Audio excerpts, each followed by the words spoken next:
2021. And we are live. Hope everybody's doing well today. So welcome to the African History Network show. We have a jam-packed show today. The story about Billie Holiday, jazz singer Billie Holiday, is out and people are talking about it. Remember Lady Sings the Blues from the 1970s, starring Diana Ross and Billy D. Williams. But Andra Day portrays Billie Holiday in The United States versus Billie Holiday. The United States versus Billie Holiday. So today's show, we're going to talk about the United States versus Billie Holiday and the war on drugs Now, in the film, and hopefully we don't have any spoiler alerts in the conversation in this broadcast today. But if we do, it can't be, you know how it ends up. Billie Holiday dies at age 44.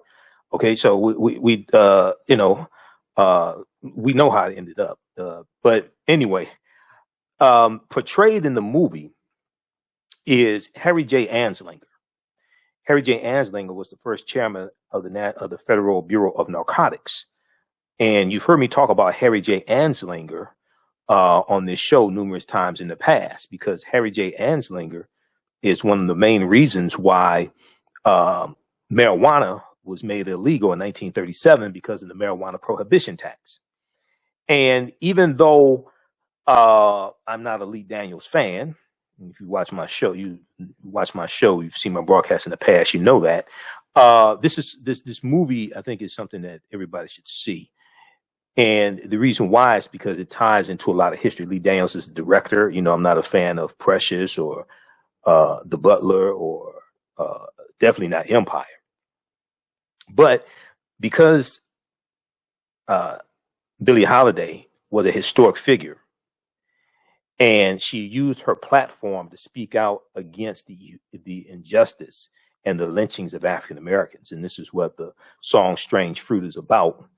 And the United States government saw her, especially Harry J. Anslinger, who was a white supremacist bigot who hated African Americans, who used the N-word frequently, because he deemed her such a threat. They brought her down. He had her set up. They brought her down.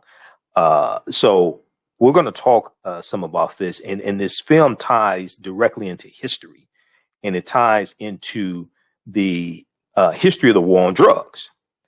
And I did a presentation in 2016 dealing with the history of the war on drugs, going back to Richard Nixon's war on drugs that was declared June 17th, 1971. Okay, I know a lot of people think mass incarceration started with the 1994 crime bill. I don't know where the hell you got that from. That's just blatantly false. That means you don't understand history, because the U.S. prison population quadrupled from 1970 to 1993. So I don't know where people got that nonsense from. But when we deal with the war on drugs, it's rooted in racism. And doing my research, preparing for my presentation I did in 2016, dealing with the history of Richard Nixon's war on drugs, as long as white people were using these drugs, it wasn't a problem. The problem came when African Americans started using the drugs, when the Chinese were using the drugs. Now, all of a sudden, now they want to pass new laws to restrict the drugs, and they want to criminalize it. Okay? When we look at the first drug laws in this country, go back to 1875 in California, in San Francisco, dealing with opium. And these are the anti-opium laws, because Chinese men who were working to build the railroads, they were using opium. And the fear was, what happens when these Chinese men are high on opium? Are they going to try to rape white women? So we're going to deal with this history here. And those who saw the movie, let me know what you think about it. But what I'm going to do is deal with a lot of history surrounding what you saw in the movie. Okay, so whether you like the movie or not, or what have you, that's not the point. The point is understanding this history, okay, and understanding what it is that we see depicted in front of us, and understanding how the war on drugs still impacts us today, even though under the Obama administration, the war on drugs was winding down. And the U.S. prison population dropped to its lowest point in 20 years in December 2015 under President Barack Obama. U.S. prison population of African Americans dropped from about 40% down to about 34%. Okay, nobody wants to talk about that unless you watch this show. We deal with that here. Okay, so we'll discuss that, Billie Holiday. Secondly, in our second hour, we'll talk about the U.S. House of Representatives passes the $1.9 trillion stimulus, the American Rescue Plan, as Democrats work to salvage the $15 minimum wage. We know a Senate parliamentarian ruled that the Democrats in the Senate could not include the $15 an hour minimum wage increase in the American Rescue Plan in the Senate using the budget reconciliation process. But Democrats in the House of Representatives early Saturday morning left it in the bill. Now it goes to the Senate for a debate in the Senate. And in the Senate, it will not have the $15 an hour as things stand now. So I was on Roland Martin Unfiltered on Friday, February 26th, and we talked about this. So in our second hour, I'll share an excerpt of that with you, and we'll talk some about the $1.9 trillion American Rescue Plan, the American Rescue Plan. All right, so on the African History Network show, we focus on educating, empowering, and inspiring people of African descent throughout the diaspora and around the world, because right knowledge corrects wrong behavior. What you do for yourself, what you do to yourself, and what you allow other people to do to you and get away with is based upon what you think about yourself. What you think about yourself is based upon what you have been taught about yourself. What you've been taught about yourself is based upon everything you've read, heard, and seen about yourself. So when you control the radius of a man or woman's thoughts, you can control the circumference of his or her actions, because the mind can't do or teach what it doesn't know. Now we deal with a number of different topics here on the African History Network show. We deal with current events and history and politics, education, economic empowerment, entrepreneurship, relationships, love, sex, health issues, and much, much more. Sign up for our email newsletter. Text the word Kemet, Kemet, to 22828. To sign up for our email newsletter, text the word Kemet, Kemet, to 22828. To sign up for our email newsletter, also visit our website, AfricanHistoryNetwork.com, AfricanHistoryNetwork.com. Sign up for our email newsletter, okay? If you like this type of information, also you can donate to the African History Network. You can support us, $TheAHNShow through Cash App, $TheAHNShow Show through Cash App, also through PayPal, paypal.me/TheAHNShow. If you donate through Cash App, make sure you type in the full $TheAHNShow, SHOW, okay? Or visit our website, AfricanHistoryNetwork.com. You can still register for the online course that I teach, the 8-week, 16-hour online course that I teach, Ancient Kemet, the Moors, and the Maafa, Understanding the Transatlantic Slave Trade, what they didn't teach you in school. We had a great class this past Tuesday with Dr. David Imhotep, author of the book, The First Americans Were Africans, Documented Evidence. He was my guest speaker in the class, so we had an excellent class. We dealt with the African presence in the Americas going back tens of thousands of years. As soon as you register for the class, you can watch last Tuesday's class, and then also the Tuesday before that, our guest speaker was Sister Nubia Wardford, cultural anthropologist, and we talked about the origins of ancient Kush and the African queens of antiquity. Okay, so visit our website, AfricanHistoryNetwork.com, AfricanHistoryNetwork.com. The class meets on Tuesdays, 8 p.m. to 10 p.m. Eastern Standard Time. And this is the first time I've taught this online class since 2019. There's a lot of new information, a lot of new discoveries. We just saw the discovery a couple of weeks ago about the ancient beer brewery, the beer factory, found in Egypt that dates back about 5,000 years ago. Okay, we talked about that this past Tuesday in the class. Okay, so the class is regularly $130. It's on sale $80. You can watch from around the world. And we do the classes live on Tuesdays. and they're all recorded. So you can go back and watch them over and over again as well if you miss anything, and you can watch them around the world. Okay. So visit our website, AfricanHistoryNetwork.com. AfricanHistoryNetwork.com is right on the homepage, and you can register there. And we'll see you in class this Tuesday. Okay. 313-778-7600 is the call-in number if you have a question or comment. 313-778-7600 is the call-in number if you have a question or comment. All right, we're talking about the United States versus Billie Holiday and the war on drugs. Now, Billie Holiday spent much of her career being adored by fans. In the 1940s, the U.S. government targeted Billie Holiday in a growing effort to racialize the war on drugs, Now, but to just be honest, the reason why you had a war on drugs is because of African Americans and Hispanics and, Latinos, Asians, things like this. As long as white people were using marijuana, it wasn't a problem. Cocaine used to be legal. All these drugs were legal in this country. You've got to understand history, understand this stuff. Okay. All these drugs were legal. As long as white people were using cocaine, it wasn't a problem.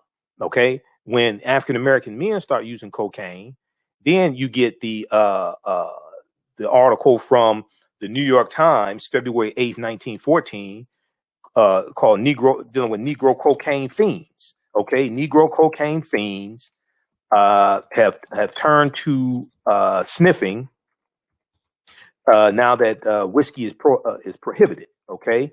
It was a big article. Let's pull this up here. We're coming up on the break. I want you to see this. Now, this is from the New York Times, February 8th, 1914. You hear me talk about the fact that I have a subscription to the New York Times. The reason why I have a subscription to the New York Times is because in 2016, when I was doing my research dealing with the history of the war on drugs, I came across this article from the New York Times that was 100 years old. It's from February 8th, 1914. Negro cocaine fiends are a new Southern menace, murder and insanity increasing among lower class blacks because they have taken to sniffing since deprived of whiskey prohibition. This is an actual article from the New York Times, February 8th, 1914. And since it was over 100 years old, you had to get a digital subscription to be able to access their database to read the article. So that's why that's how I ended up getting a subscription to the New York Times. And it talks about in this article, and there have been others written about it since then. It talks about how the fear was what would happen when these black men were high on cocaine. They asked the question, do police officers now need to carry a .45 caliber handgun to kill a Negro high on cocaine because a 38 is not powerful enough to do so? So you got to understand the history of this country to understand the laws in this country. All right. So we'll deal with this on the other side of the break. Listen to the African History Network show right here on 910 a.m. the Superstation of Future Radio. I'm Michael Imhotep. We'll be back in a few minutes. For 25 years, the Black History 101 Mobile Museum has carried on the rich legacy of the Black Museum movement in America by showcasing original artifacts of the Black experience at colleges, universities, K-12 schools, corporations, libraries, conferences, and cultural events, making it the most traversed Black History mobile exhibit in American history. Dr. Khalid El Hakim is the founder of the Black History 101 Mobile Museum, and he is a highly sought-after public speaker on topics of Black history, social studies, education, museum studies, hip-hop, and race relations. Dr. Khalid was named among the change makers for NBC Universal's Erase the Hate campaign and listed as one of the 100 men of distinction for Black enterprise. He recently founded the Michigan Hip Hop Archive on the campus of Western Michigan University. The Black History 101 Mobile Museum is currently scheduling in-person and virtual exhibits nationwide. For more information, please contact Dr. Khalid Al-Hakim directly at 313-645-4197, 313-645-4197, or visit their website at blackhistorymobilemuseum.com. That's blackhistorymobilemuseum.com. You can also email him at bhistory101@yahoo.com, bhistory101@yahoo.com.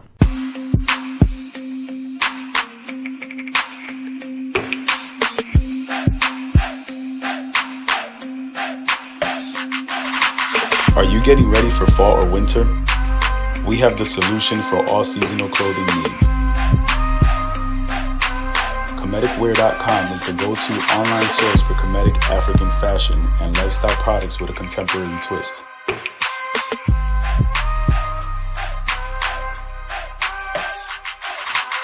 We're committed to offering unique styles reflecting our African heritage.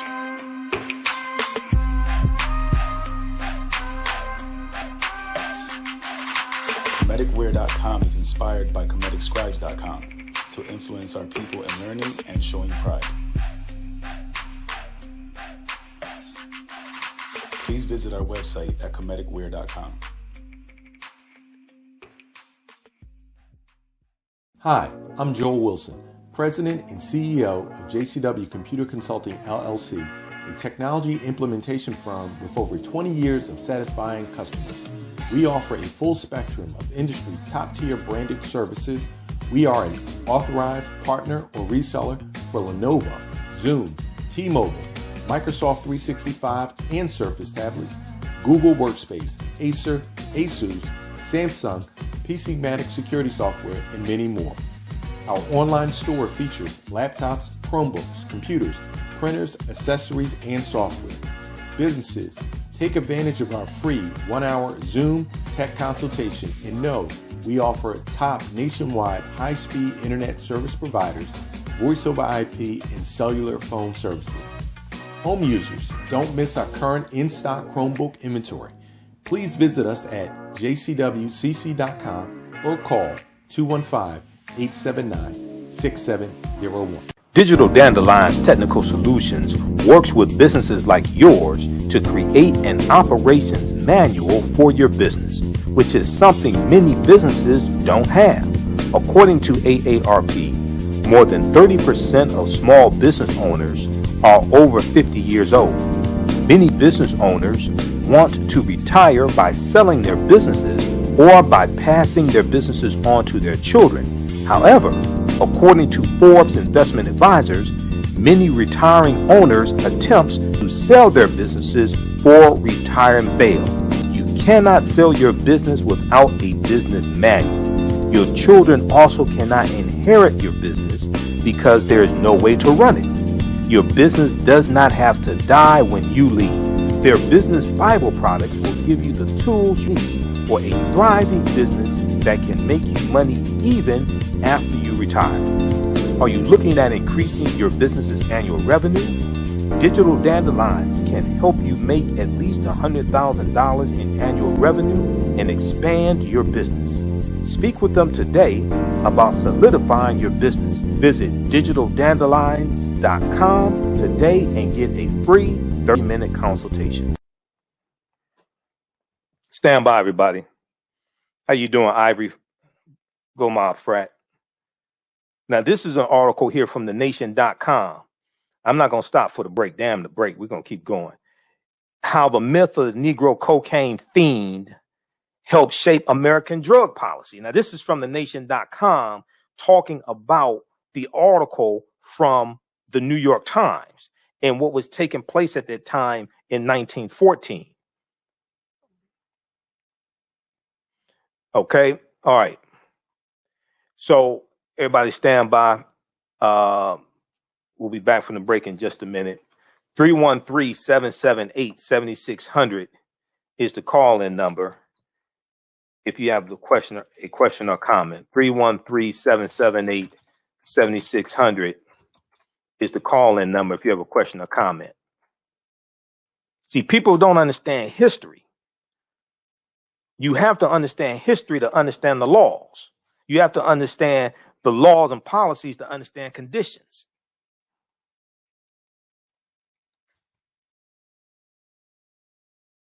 Okay, we'll be back from break in 2 minutes. I got to get ready for this next segment here. Welcome back to the African History Network show right here on 910 AM, the Superstation Future Radio. Hey, I'm your host, Brother Michael Imhotep. It is Sunday, February 28th, 2021, and we are live. Hope everybody's doing well. Calling number is 313-778-7600. 313-778-7600 is the calling number if you have a question or comment. Okay, so we're talking about the new movie from director Lee Daniels, The United States versus Billie Holiday. The United States versus Billie Holiday. And we're discussing the United States versus Billie Holiday and the war on drugs. The United States versus Billie Holiday and the war on drugs. Okay, you can give us a call if you have a question or comment. 313-778-7600 is the call-in number if you have a question or comment. 313-778-7600. So right before the break, I was talking about going back, dealing with some of the history of the war on drugs. You have to understand history. You have to understand the historical events, the policies, the ideologies that brought us to where we are today. If you don't understand the laws, you don't understand what's going on today. All this is rooted in racism. Racism is a system of advantage and privilege distributed based upon race. Racism is a system of advantage and privilege distributed based upon race. Racism occurs when one race of people control the majority of the wealth, power, resources, benefits, privileges, land, access to education, access to opportunity, and they use that to marginalize, subordinate, and do harm to another race of people.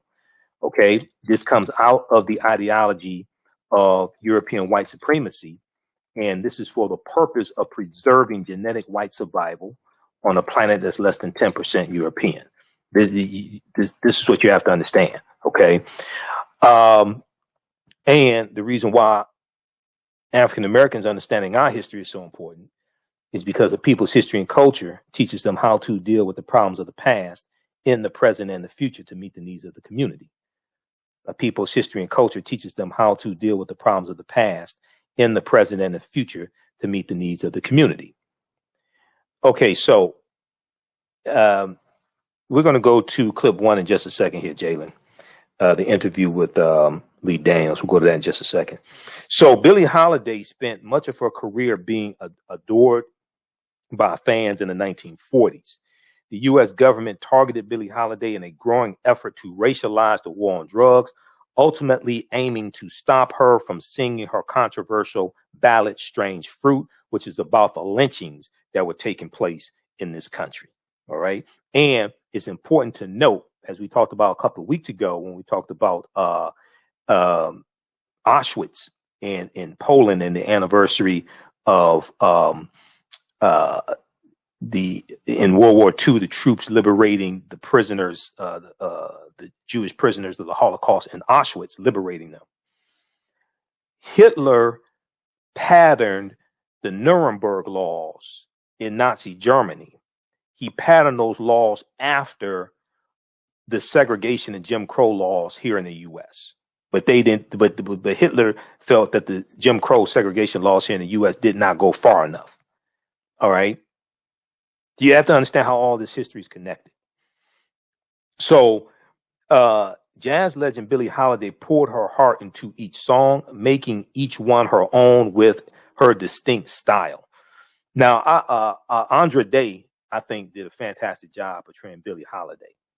And personally, I think Andra Day could also portray Eartha Kitt, because Andra Day looks like Eartha Kitt also. And Eartha Kitt was persecuted by President Lyndon Johnson, blackballed, banned from the White House, as well for speaking out in opposition to the Vietnam War and especially African-American soldiers being killed in the Vietnam War. Eartha Kitt was blackballed. Now, Billie Holiday was born on April 17th, 1915. And she once said, quote, "If I'm going to sing like someone else, then I don't need to sing at all. If I'm going to sing like someone else, then I don't need to sing at all." She saw her voice as a musical instrument, and she explained in Hear Me Talking to You by Nat Shapiro and Nat Hentoff, quote, I feel like I am playing a horn. I try to improvise. What comes out is what I feel. What comes out is what I feel. There's a scene in the movie in the beginning where she's singing All of Me, and she's being interviewed in the beginning of the movie. She's being interviewed by Reginald Lord Devine, May 3rd, 1957. And she talks about how they don't want me to sing Strange Fruit. Now, she dies 2 years later, 1959. She talks about how they don't want me to sing Strange Fruit. They just want me to sing All of Me. Okay. Now, the song All of Me, and I'll pull up the lyrics here. Why don't you take, all of me? Why don't you take all of me? That is a song. We've all heard that song. If you haven't heard Billie Holiday sing the song, you've heard Fred Sanford sing the song. Okay, because on the episode of Sanford and Son, I think it was he and Scatman Crothers. They sing the song All of Me, and this is Fred Sanford, Red Fox singing the song. Okay. Well, that is now this is not the All of Me by John Legend. I don't want the Generation Z, Y. No, this ain't John Legend All of Me. Okay, this is Billie Holiday All of Me. Okay.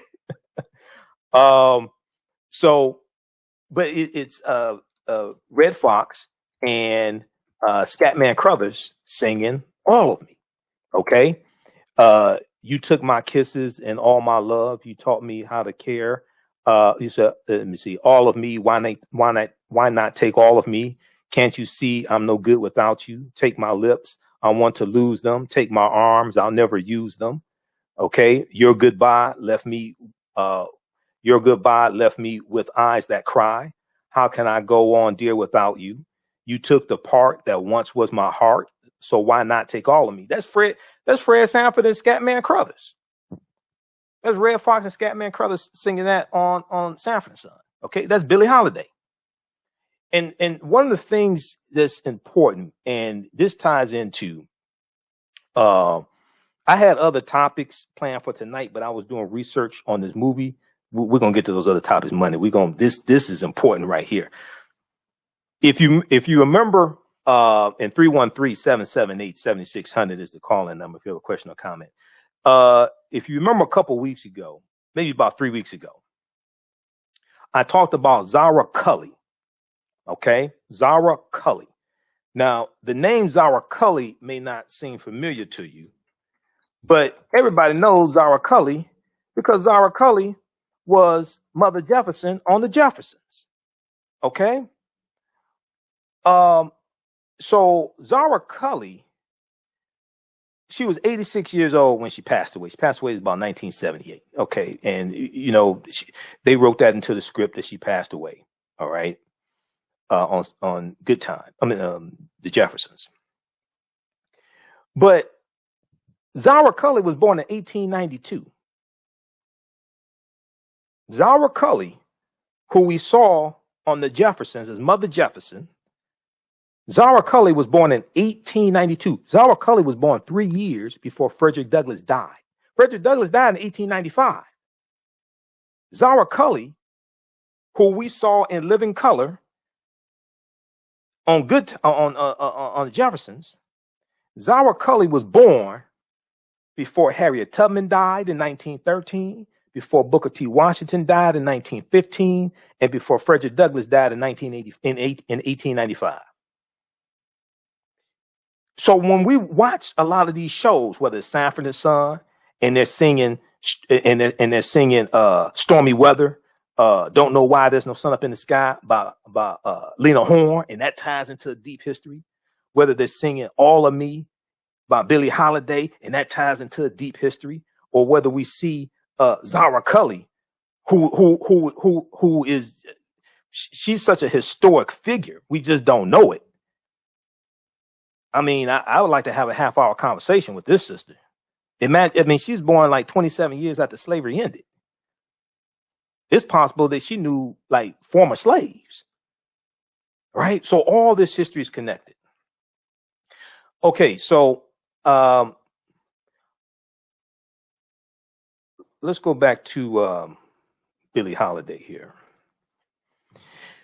So not only did Billie Holiday mesmerize with her voice, not only did she mesmerize with her voice, but Billie Holiday also lived a fascinating life filled with tremendous ups and downs.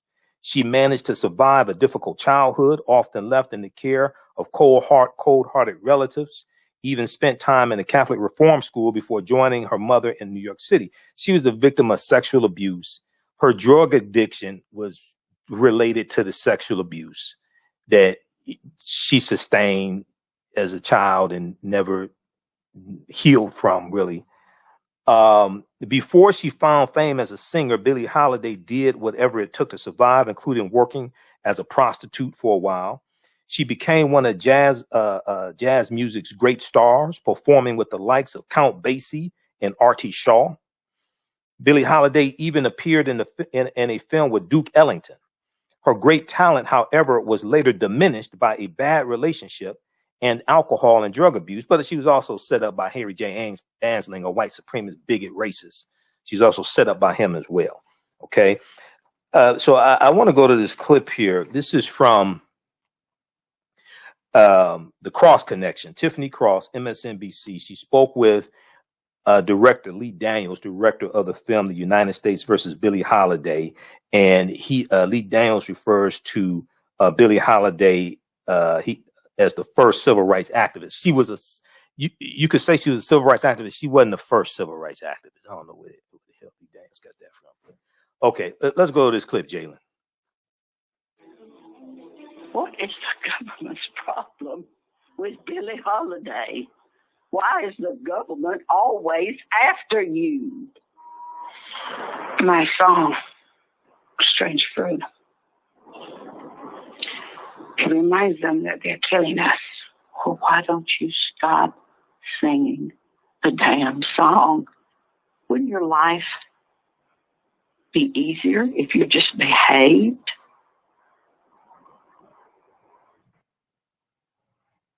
Hulu's latest biopic, The United States versus Billie Holiday, portrays how the U.S. government used the jazz great's drug addiction against her to stop her from singing Strange Fruit, a song about the horrors of lynching, which has become an everlasting reminder of what it means to be Black in the United States as gentlemen and ladies sing the blues. Joining me to discuss this amazing film is the director of The United States versus Billie Holiday, the amazing Lee Daniels. Lee Daniels, I'm so thrilled to have this conversation with you. I was obsessed with Billie Holiday when I was younger, and I watched Lady Sings the Blues maybe over 100 times. So you bringing this unique perspective of her life to film is so awesome, and I think you're an artistic genius. So tell me, what was the most challenging thing about bringing this film to life? Tiffany, like you, I was a kid when I saw Lady Sings the Blues, and it affected me deeply. I think I know that is the reason why I am doing film today, because I'd never seen Black people so elegant, and the music, and Diana Ross at her height, and Billie Dee Williams, Richard Pryor. But I think that that's what Black people needed, at the time. We needed to see that. My parents needed to see that. It wasn't the true story of what Billie Holiday's legacy really was about. I believe that she was the first civil rights leader as we know it to be, that she kicked it off with this song, Strange Fruit. And the government was not having it, and they asked her nicely to stop. She wouldn't, and they came after her. They came after her and dogged her to her death. Southern trees still bear a strange fruit, just by a different name if you think about it. You talked about how Judy Garland's drug addiction was seen as a health problem, while Billie Holiday's was seen as something to be criminalized. In making this film, you've also talked about your own journey on sobriety, which also hits close to my heart as well. Tell me what is it like making a film in a clearer state of mind, perhaps?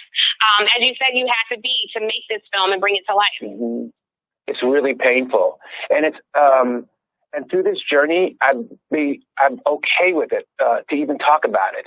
I think part of me honoring Billie was to do what it was that she didn't have the support to do, and that's to talk about it openly and candidly.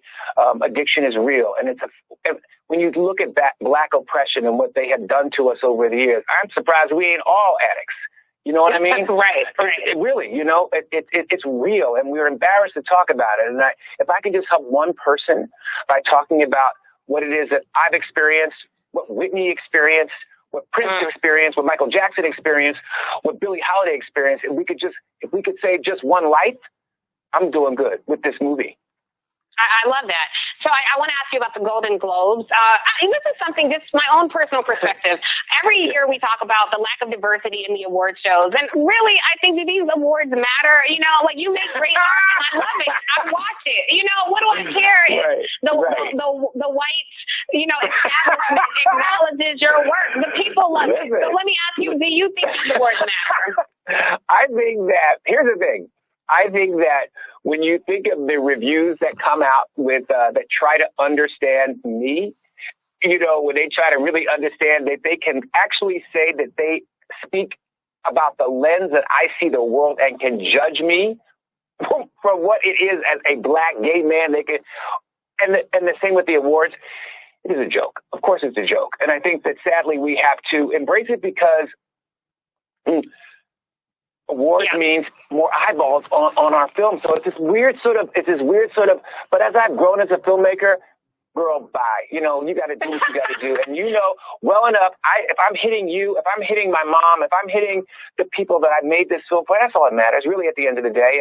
And we have to figure out a system that works for black cinema, because they choose one or two and then they run with it, Yeah, I completely agree. The people, the rising majority of this country, ride with you, brother. So thank you for all the beautiful work that you've given us. And thank you for taking time out of your Saturday to join me. And everybody, please watch The United States versus Billie Holiday. It's an amazing film.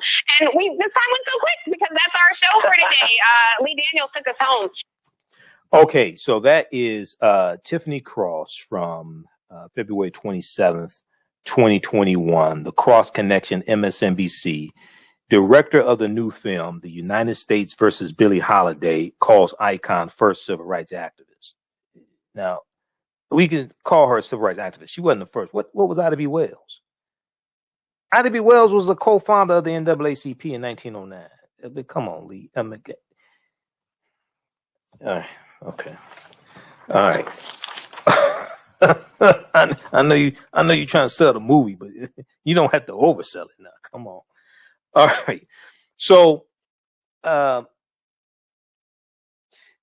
want to go to this is how we're going to do it. I want to go to a brief bio, a brief overview of Billie Holiday. BlackPass.org has a good write-up on Billie Holiday. Then we're going to get into Billie Holiday, the United States versus Billie Holiday and the war on drugs, okay, and deal with that history. So Billie Holiday is considered by many, and let me pull this up here. Look at the lyrics to All of Me, because a lot of this stuff, when you start tying what we see in some of these shows from the 70s and things like this, right? And this is one of the things I like to do. I like to tie all that into history, because there's history in all of this, okay? And a lot of the things that we see on television, even though some of it is nonsense, and there are some nonsensical things on Sanford and Son. I've been critical of that, but there's also things. I mean, there's an episode of Sanford and Son where you remember when Lamont was choking a white woman in the living room, right? That they were rehearsing Othello. So then Lamont says Othello was a Moor. Okay, so they put that right into the show, and then that deals with the history of the Moors in Europe, taking the teachings from ancient Egypt, ancient Africa into Europe, bringing Europe out of the Dark Ages. All right. And that was a mistake that they did that, but still, it's history. Okay. So Billie Holiday is considered by many critics, and we'll go to the phone lines in just a minute, and fans to have been one of the most important jazz vocalists of the 20th century. Her difficult life of poverty, abusive relationships, and drug abuse helped give her voice a deep, raw emotion that was expressed in the music she sang. Now, Billie Holiday was born Eleanora Fagan, Fagan, Eleanora Fagan, on April 7th, 1915 in Philadelphia, Pennsylvania. She was born to teenaged, unmarried parents. Her mother's name was Sarah Julia Sadie, was her nickname. Fagan, Sarah Julia Fagan, and her father's name was Clarence Holiday, Holiday. Not long after Eleanor Fagan's birth, Billie Holiday's birth, her father, Clarence Holiday, abandoned his family to pursue a career as a jazz, banjo, and guitar player. Because her mother worked as a maid on passenger railroads, Billie Holiday was raised by her half-sister's mother-in-law, Martha Miller. Billie Holiday frequently skipped school and was often brought before juvenile court. By age 11, Billie Holiday had dropped out of school. After she fought off an attempted rape in 1926, she was held in protective custody and released in 1927 at the age of 12. By the age of 14, Billie Holiday was a prostitute in New York's Harlem. After a brief period when she and her mother were in jail for prostitution. Okay? After a brief period when she and her mother were in jail for prostitution, Billie Holiday escaped that life by singing in Harlem nightclubs.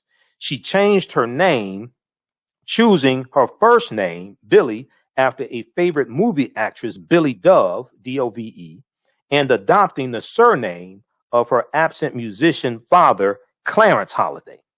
Now, in 1933, record producer John Hammond heard Billie Holiday sing and arranged for her to make her debut recording in November of 1933 at the age of 18 when the Benny Goodman Band, okay, who white people call the King of Swing, Benny Goodman, okay, Count Basie was really the King of Swing.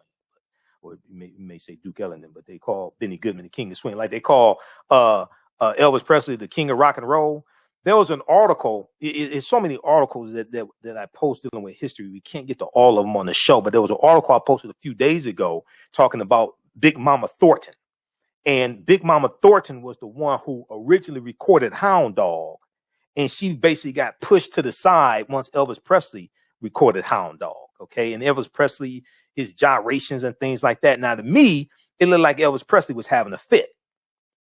Okay. The way he danced, it looked like he was having a fit or had ants in his pants or something. But, you know, white teenagers thought he could dance. To me, it looked like he had to go to the bathroom or had ants in his pants or was having a fit. Okay. You know, and there's some songs by Elvis I like, but it's like, oh, slow down. Come on. You know, when Elvis Presley met Little Richard, Elvis Presley called Little Richard the King of Rock and Roll. Come on. Pump your brakes now. Come on now. All right. All right. So in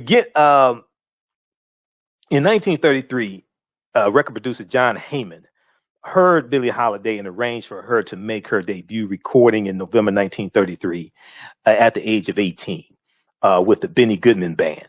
Now, her recording, Riffin' the Scotch, R-I-F-F-I apostrophe. This recording sold 5,000 copies, and by 1935, Billie Holiday had signed with Brunswick Records. She teamed up with band leader Teddy Wilson and produced a number of jazz hits. She also reconnected with jazz saxophonist Lester Young, whom she first met in 1934. Lester Young gave her the nickname Lady Day, and she in turn called him Prez, which was short for president of the saxophone, because he was a saxophone player. I used to play saxophone like 5th grade, 6th grade. I need to pick that back up. Saxophone is an African instrument, by the way, also, just like the banjo. Okay, they have their origins in Africa. I need to start playing the saxophone again. Now, beginning in 1937, Billie Holiday worked with Count Basie, and by 1938 with Artie Shaw, becoming the first African-American woman to sing, African-American female singer to tour with a mostly white band. Now, on April 20 of 1939, Billie Holiday recorded her most controversial song, Strange Fruit, okay, which was an unabashed protest of Southern lynching. It became her second biggest selling record, but it also prompted a visit from the FBI. Okay. Now, her most popular recording, God Bless the Child, came when Billie Holiday's mother, who became a restaurant owner, refused to give Billie Holiday money. Billie Holiday reportedly stormed out of the restaurant saying, God bless the child that's got his own. And you remember the TV show Rock, okay? And they would play that song on Rock, and the theme song, God bless. So it was like the first few seasons. Then when En Vogue sung the theme song, then they changed the theme song. But remember on some early episodes, early seasons of the TV show Rock, God Bless the Child That's Got His Own by Billie Holiday. They played that song. See, all this stuff is like right there. You see these little elements in TV shows, sitcoms, things like this. So when we see these elements that tie into history, we have to connect all of this together. Okay, so her most popular recording, God Bless the Child, came when Billie Holiday's mother refused to give her any money. Her mother became a restaurant owner. A band member heard the words, heard Billie Holiday say, God bless the child that's got his own, and turned these words into a song. And Billie Holiday recorded the song in 1940. God Bless the Child became Billie Holiday's only million-selling record.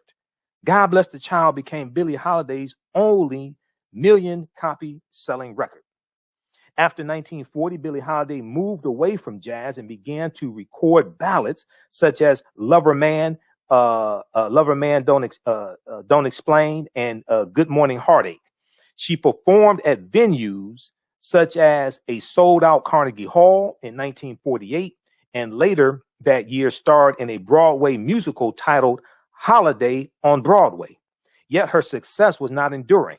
After recounting the misery in her personal life in song during this period from several abusive husbands, she expressed her emotions in her voice and created extraordinarily powerful recordings against a background of despair and depression. Her addiction to heroin, however, sent her life in a rapid downward spiral in the late 1940s. She was repeatedly arrested and eventually lost her cabaret license in 1950. Now, Billie Holiday's last major hit was Fine and Mellow. It was released in 1957. By that point, the years of addiction had taken a toll on Billie Holiday's body and her voice. 44-year-old Billie Holiday died on July 17th, 1959 of cirrhosis of the liver at Metropolitan Hospital in New York City. Okay. Now, in the movie, when the movie opens up, is May 3rd, 1957, and she's being interviewed by Reginald Lord Devine, 1957. That's the same year of her last major hit, Fine and Mellow. Okay. Check this entry out here from blackpast.org, blackpast.org. Billie Holiday, 1915 to 1959. Blackpast.org has about 6,000 pages of articles dealing with African history and African American history. Okay, let's go to the phone lines. Let's go to John, line 1. John, welcome to the African History Network show. Thanks for holding. Tell us where you're calling from, John. Well, I'm calling from the east side of Detroit, Hope. Thank you for taking my call. All right, no problem. I want to do a rep and check with you. You said this movie's going to come out when? It's already out. It's on Hulu. It's on Hulu, the streaming service. It's already out. Okay. It just came out. Is it in a place that you can go buy the tapes or so forth, or the tapes and movies? I don't think you could do that. I think that's illegal, John. But Okay. but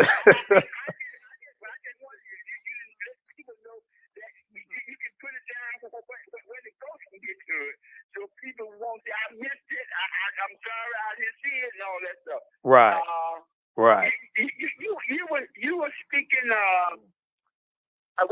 you talked 2 or 3 subjects, but you were talking about Egypt and the Moors and so forth. Uh-huh. Did you know who the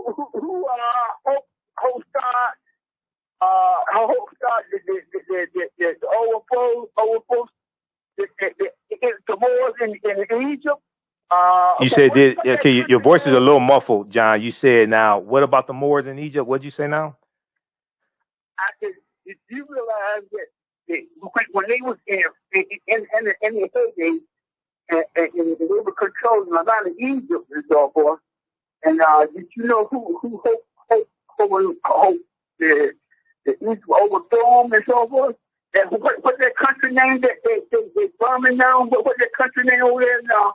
When the Al Qaeda and all of them was going over there tearing down them. You talking about Afghanistan? You talking about Afghanistan? No, the other place. Iran or Iraq? What are you talking about?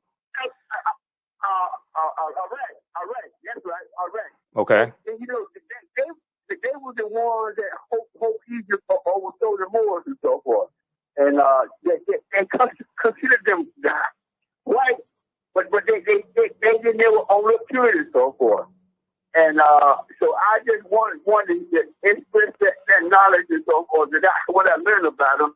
And the people over there when they were going to tear down those statues and all them, they had a lot of problems with the Europeans. Had a lot of problems with them tearing it down because they said that was a lot of fake and so forth, fake and so forth. That wasn't the true history of rats and so forth. Okay. And so I just want to know that when you familiar with it. So I will keep listening because you bring up a lot of stuff, good service and so forth. And thanks for the program about Miss Billie Holiday because I definitely want to see that movie and so forth. Right. Okay, John. All right, John. Thanks for calling. All right. Okay. Let's continue here. We're coming up on a break here in just a minute.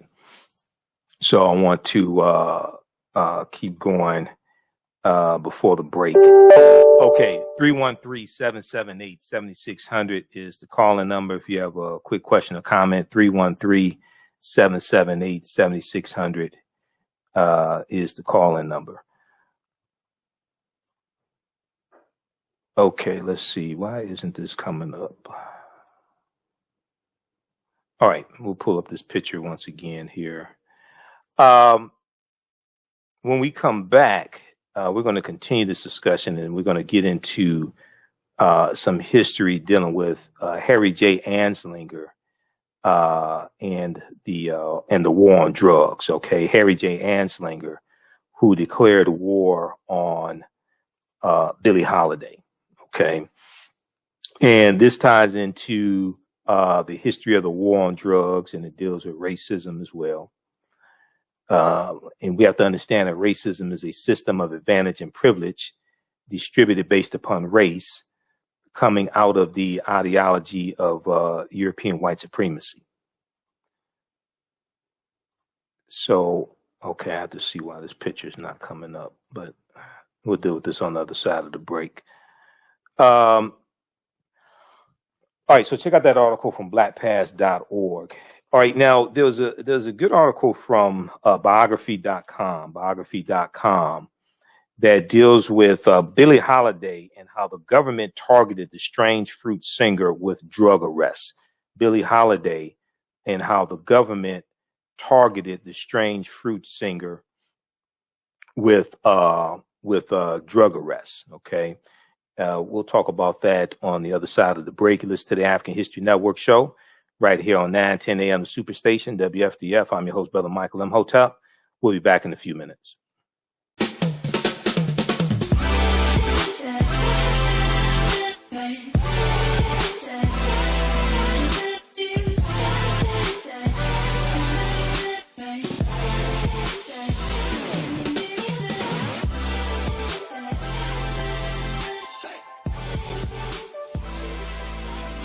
Visit 4glossygirls.com. That's the number 4glossygirls.com, and follow them on Instagram at 4glossygirls. Digital Dandelion's Technical Solutions works with businesses like yours to create an operations manual for your business, which is something many businesses don't have. According to AARP, more than 30% of small business owners are over 50 years old. Many business owners want to retire by selling their businesses or by passing their businesses on to their children. However, According to Forbes Investment Advisor, many retiring owners attempt to sell their businesses for retirement fail. You cannot sell your business without a business manual. Your children also cannot inherit your business because there is no way to run it. Your business does not have to die when you leave. Their business Bible products will give you the tools you need for a thriving business that can make you money even after you retire. Are you looking at increasing your business's annual revenue? Digital Dandelions can help you make at least $100,000 in annual revenue and expand your business. Speak with them today about solidifying your business. Visit digitaldandelions.com today and get a free 30-minute consultation. We all know the cannabis industry is headed toward an uprise in the past decade. What happens when there is a brand that brings this uprise in a blow? The cannabis industry welcomes her uprise. Hustle her hemp. Delivering excellence with pride is her watchword, and how you choose to embrace it makes it a priority. From cultivating rich cannabis into exquisite and tastefully finished CBD products to delivery, Hustle Her Hemp leaves no stone unturned. Hustle Her Hemp's mission is to empower women of color by building business and creating legacies, uniting beauty, health, and business. We are a pure definition of how we want the CBD industry to become in the future. While we are redefining innovation, we bring the same energy to improving the quality of life. Hustle Her Hemp is the new uprise.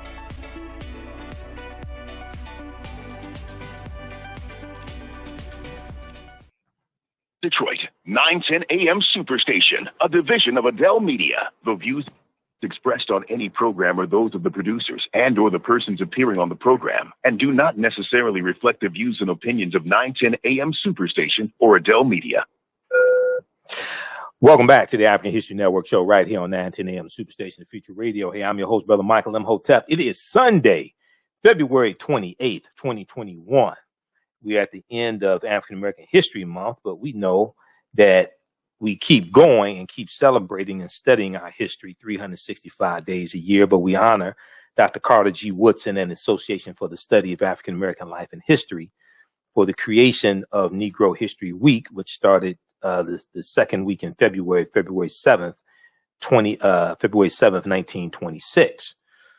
Okay, so in our first hour, we talked about the movie, The United States versus Billie Holiday, and we talked some about the war on drugs, the United States versus Billie Holiday and the war on drugs. Okay, we're going to continue this discussion here, and I'm going to share some more articles with you, some more history that ties into this. There was a article that I saw from thegrio.com. Really good article from the Griot. Andra Day on trauma of portraying Billie Holiday. I hated myself in the moment. Andra Day, who portrayed Billie Holiday. Of portraying Billie Holiday, I hated myself in that moment. The Grammy-nominated singer opens up about her starring role in the United States versus Billie Holiday. Okay, so we'll try to squeeze that in as well. Now, there was a... So many people saw Lady Sings the Blues, right? And I'm going to pull up some information here dealing with that. Because some of these same people we saw portrayed in Lady Sings the Blues. Okay, so Billy D. Williams was Louis McKay. Virginia Capers was Billie Holiday's mother. Let's see. Just a second here. I'm looking at this. Go to imdb.com and look up Lady Sings the Blues, okay? And you can start making the connection between some of the actors and who they portrayed. Scatman Crothers was in Lady Sings the Blues. He portrayed Big Ben, and we know Scatman Crothers and Red Fox, they were singing All of Me on an episode of Sanford and Son, which was sung by Billie Holiday. So there was an article from biography.com, dealing with Billie Holiday. And this one is Billie Holiday, how the government targeted the strange fruit singer with drug arrest. Billie Holiday, how the government targeted the strange fruit singer with drug arrest. Okay, and let me pull this back up here. So in 1939, Billie Holiday rode the service elevator in the Midtown Manhattan hotel on her way to sing on stage. Of course, the hotel had a front door, but Billie Holiday was not allowed to use the front door because she was African American. Little did she know this. Little did she know this was just the beginning of the troubles that will follow her that night. This is in 1939. Now, Billie Holiday stuck to her set list, including singing the song "Strange Fruit," a hauntingly emotional song against lynching, with lyrics like "Southern trees bear strange fruit, blood on the leaves and blood at the root, black bodies swinging in the southern breeze, strange fruit hanging from the poplar trees." Now, her self-described way of being able to, quote, sing like an instrument, end quote, made the performance particularly effective.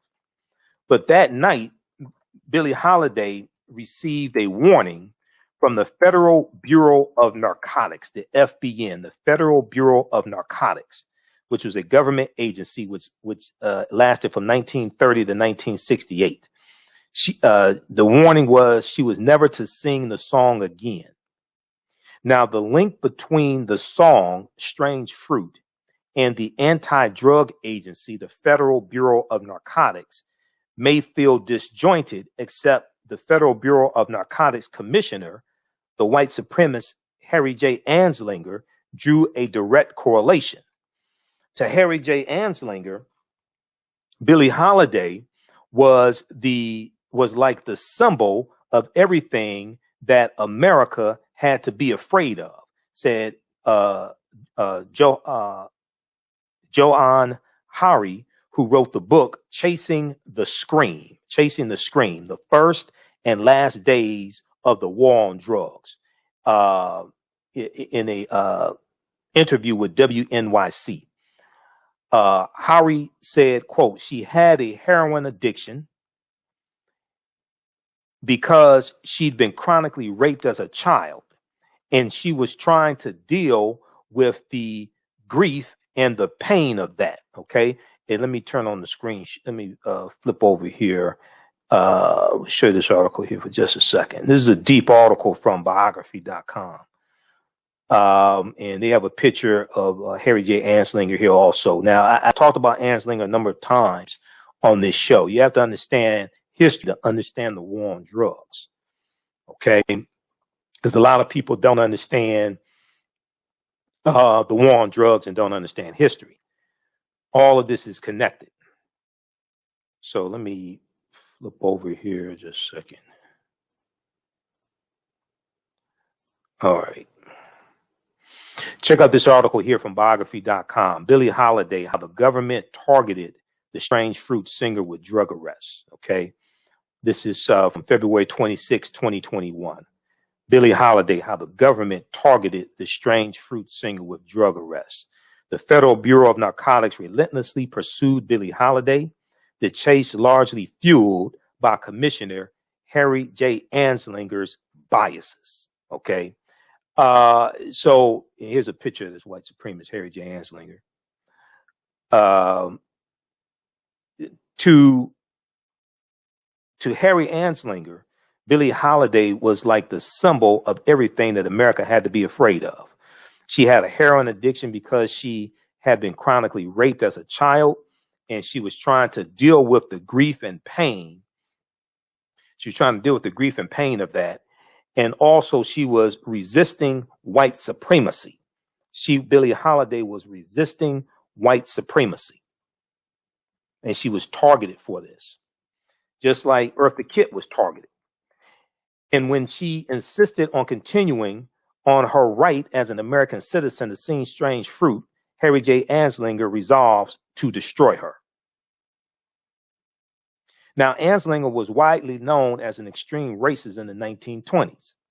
When Harry J. Anslinger first took on the role in the new agency that was part of the Treasury Department, he was determined to eradicate all drugs everywhere. He had previously been part of the Department of Prohibition, but since the prohibition had been abolished, he was more determined than ever to make a strict stance on drugs. All right. Now, let me bring back up the picture of Lady Day. So it's important also to understand the impact of the story from the New York Times that I showed you from February 8th, 1914. Negro cocaine fiends are a new Southern menace. And let me show you this quickly here for those just tuning in who didn't see this in the first half. This is a historical article from the New York Times from February 8th, 1914. This is exactly 1 year before the movie The Birth of a Nation came out, and the movie The Birth of a Nation rejuvenated the Ku Klux Klan. The Ku Klux Klan had largely died out by 1915. The Ku Klux Klan is going to be rejuvenated in October 1915 by Reverend William Joseph Simmons. He was a minister. Reverend William Joseph Simmons, October 1915, after seeing the movie The Birth of a Nation, which made the Ku Klux Klan the heroes of like white America in this movie. The movie The Birth of a Nation debuted February 8th, 1915. Exactly 1 year before that movie, this was a front page article for the New York Times. Negro cocaine fiends are a new Southern menace. Murder and insanity increasing among lower class blacks because they have taken to sniffing cocaine since deprived of whiskey by prohibition. Okay, and then also look at this article here from thenation.com. This one is dealing with how racism and stereotypes and lies shape drug policies, how the myth of the Negro cocaine fiend helped shape American drug policy, how the myth of the Negro cocaine fiend helped shape American drug policy. And then you're going to see, as I lay this out with Harry J. Anslinger, you're going to see how Harry J. Anslinger lied in his testimony in front of Congress in 1937, which led to marijuana being made illegal, which led to marijuana being made illegal. This is why when I hear people, and I've talked about this here before, when I hear people say, oh, marijuana shouldn't be made legal, things like this. No, the first question you have to ask is, why was marijuana made illegal in the first place? Because it used to be legal. Cannabis and hemp, all that stuff, that was legal for decades. Why was it made illegal? It had nothing to do with, it causes brain damage. That wasn't why it was made illegal. No. It was a war on jazz singers. It was a war on jazz music. It was a war on African Americans and Mexicans. It's white supremacy and racism. And if you do not understand European white supremacy and racism, what it is and how it works, everything else that you think that you understand will totally confuse you, as Dr. Francis Cress Welsing and Neely Fuller correctly taught us. So how the myth of the Negro cocaine fiend helped shape American drug policy. In 1914, a racist fiction helped sell one of the nation's first drug laws. 100 years later, it's still with us. This article by Carl L. Hart is from January 29th, 2014. So this is one of the articles that I was reading when I was doing my research dealing with the history of the war on drugs for my presentation that I did in 2016 dealing with the history of Richard Nixon's war on drugs and how Richard Nixon's war on drugs was a war on the African American community. Okay, once again, people want to talk about mass incarceration. Mass incarceration goes back to the early 1970s. That's where you see the prison population starting to increase. Before then, there was relatively low prison population. That don't have nothing to do with the 13th Amendment. That's more BS that people don't understand. 13th Amendment is 1865. Why the hell did it take 106 years for mass incarceration to take off if the 13th Amendment was written to re-enslave African Americans and create mass incarceration, all this stuff? No. I'm Dr. Darrell Scott, history professor at Howard University, who teaches a class on from slavery to mass incarceration, and has been speaking out about this whole 13th. He calls them the 13thers, who think that the 13th Amendment created a loophole to re-enslave African Americans and to create mass incarceration, all this stuff. It's 106 years from 1865 to 1971. He sent me an essay that he just wrote. I've been trying to interview him. So he said, I've been trying to interview him for some months, but he said, he's contacting me because he's ready for an interview, because we're going to put the history out to dispel all these myths. This is one of the problem. I like Ava DuVernay, but her documentary 13th is extremely flawed. It's historically flawed because her whole premise is flawed. All right, so Harry J. Anslinger was widely known as an extreme racist in the 1920s. When Anslinger first took on the role in the new agency that was part of the Treasury Department, he was determined to eradicate all drugs everywhere. He had previously been part of the Department of Prohibition, but since the prohibition had been abolished, the prohibition of alcohol, since that had been abolished, he was more determined than ever to take a strict stance on drugs. All right. Now, and see the whole thing with prohibition. Okay. That was targeting, the Ku Klux Klan was for prohibition. And there's a documentary on it's either the American Heroes Channel or the History Channel. It's a documentary I saw that dealt with how the Ku Klux Klan gave rise to the mafia. And it dealt with how the Klan, who's made up of white Anglo-Saxon Protestant males.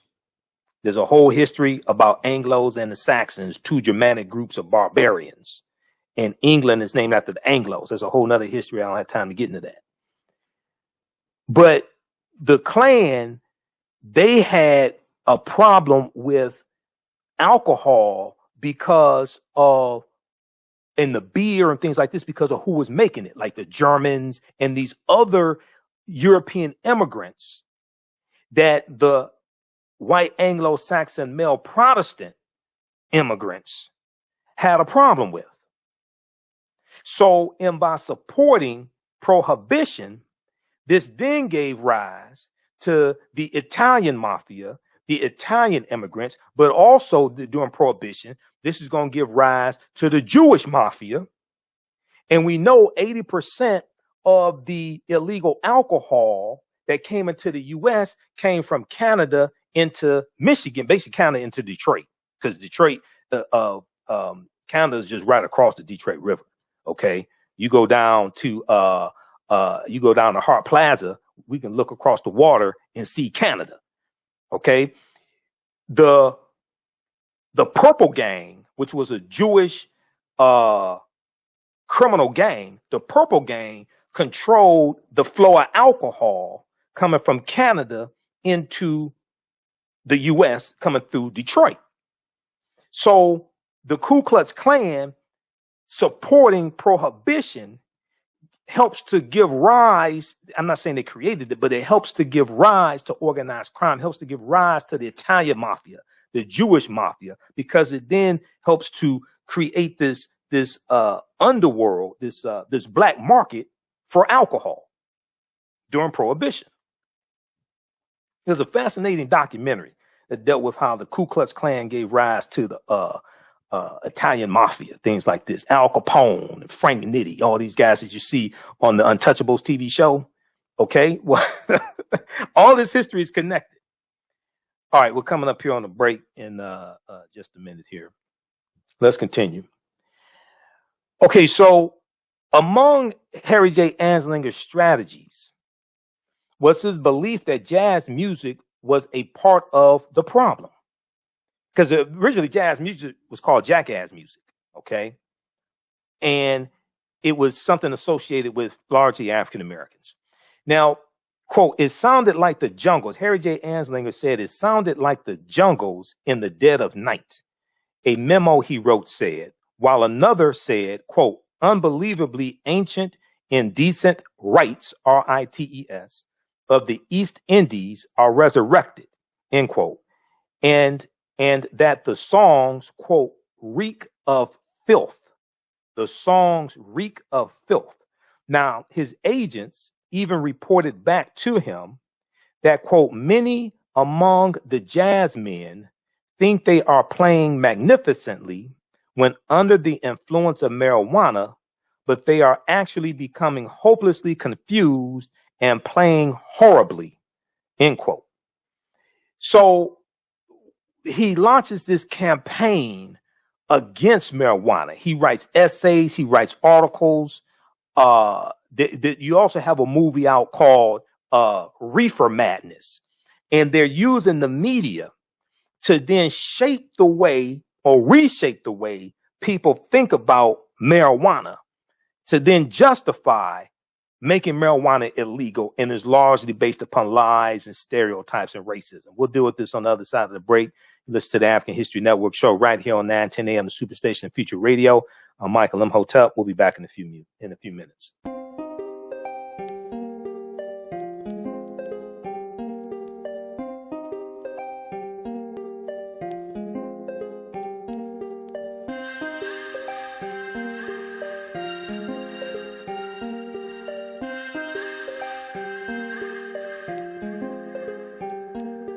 Black Bees products are a collection of natural, organic, personal care products with an appreciation of nature and bees.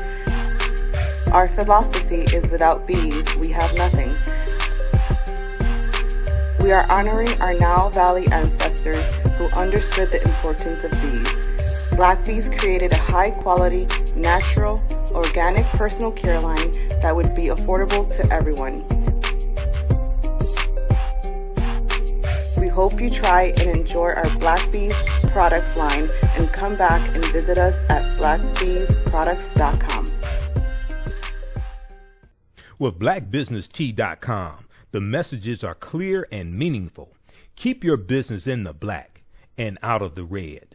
Mind your black business, know your numbers, and plan strategically. Black Business Boss, lead your industry. Support black business. Encourage, patronize, and uplift one another. BlackBusinessTea.com currently has products sold in Detroit, Atlanta, Chicago, and Los Angeles, with proceeds returned to the black community. They have a wide selection of hoodies, t-shirts, mugs, hats, sweatshirts that support black-owned businesses. Visit the website blackbusinesstee.com. That's blackbusinesstee.com. Soul Natural Beauty Products offers organic, plant-based skin and hair care products that will rejuvenate skin and naturally grow and thicken hair. Their whipped shea butter can heal or restore damaged skin cells to prevent hyperpigmentation and skin breakouts. All products are made with organic plant-based ingredients. Their maximum hair growth oil is fortified with organic herbal extracts and undeniably proves that Mother Nature knows best. It thickens, lengthens, softens, and conditions all types of hair. They even guarantee hair improvement within 90 days or a full refund. Their all-natural 24-hour deodorant leaves the body smelling fresh without sweating for up to 24 hours. It does not stain fabric, goes on smoothly, and has a refreshing lavender and frankincense aroma. It can be used by men, women, and even children. Place your order today at soulnaturalbeautyproducts.com. That's soulnaturalbeautyproducts.com, and follow them on Facebook at Soul Natural Beauty Products. Intuitive Design Clothing is an online accessory store that sells one-of-a-kind signature statement pieces for men and women. They also specialize in fashion consultations, closet organization, and decorating small spaces. Are you looking for a statement piece for a special affair, or would you like to add some select pieces to your ensemble of accessories? If you're looking for something different, definitely contact Kathy Norman, owner and CEO of Intuitive Design Clothing. Visit their website, intuitivedesignClothing.com. That's intuitivedesignClothing.com, and you can email her at info@intuitivedesignClothing.com. Intuitive Design Clothing is where every entrance is a grand entrance. All right, welcome back to the African History Network show right here on 910 AM Superstation, the Future Radio. Hey, I'm your host, Michael Imhotep. It is Sunday, February 28th, 2021. It's the last day of African American History Month, but you know, for us, it doesn't stop. We don't just deal with our history 1 month out of the year, and it was never designed to be the only time of the year that we study our history and things like this. Is a celebration of our history and accomplishments and achievements. So you'll hear more about that as well, dealing with African American History Month and this year's annual theme, which is the Black family representation and the Black family representation, diversity, and I'll pull it up here just a second here. Okay, let me pull up this other picture. All right, 313-778-7600 is the calling number if you have a question or comment here. So we're talking about the United States versus Billie Holiday and the war on drugs. In the new movie out about Billie Holiday from director Lee Daniels. It premiered on the streaming service Hulu, and I just renewed my subscription to Hulu. I haven't had Hulu in 3-4 years, but because of this, because I'm talking about it, I renewed my subscription to Hulu. Okay, and Hulu's a good service, but I'm just so busy. And I had Netflix. I let Netflix lapse because I only watch Netflix once a month. So, you know, most of the time I have on MSNBC, and MSNBC is on right now. It's just muted. Okay, so a lot of this stuff, man, I don't have time to watch. But you know, a lot of these historical films, you know, I want to see them. All right.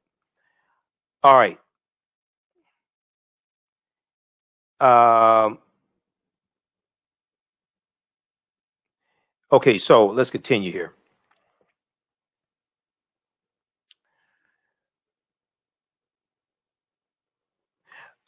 Okay, so right before the break, we were talking about Harry J. Anslinger. Now, the reason for Harry J. Anslinger, who was the first chairman of the Federal Bureau of Narcotics, the reason for his targeting of a genre of music came down to his widely known bias.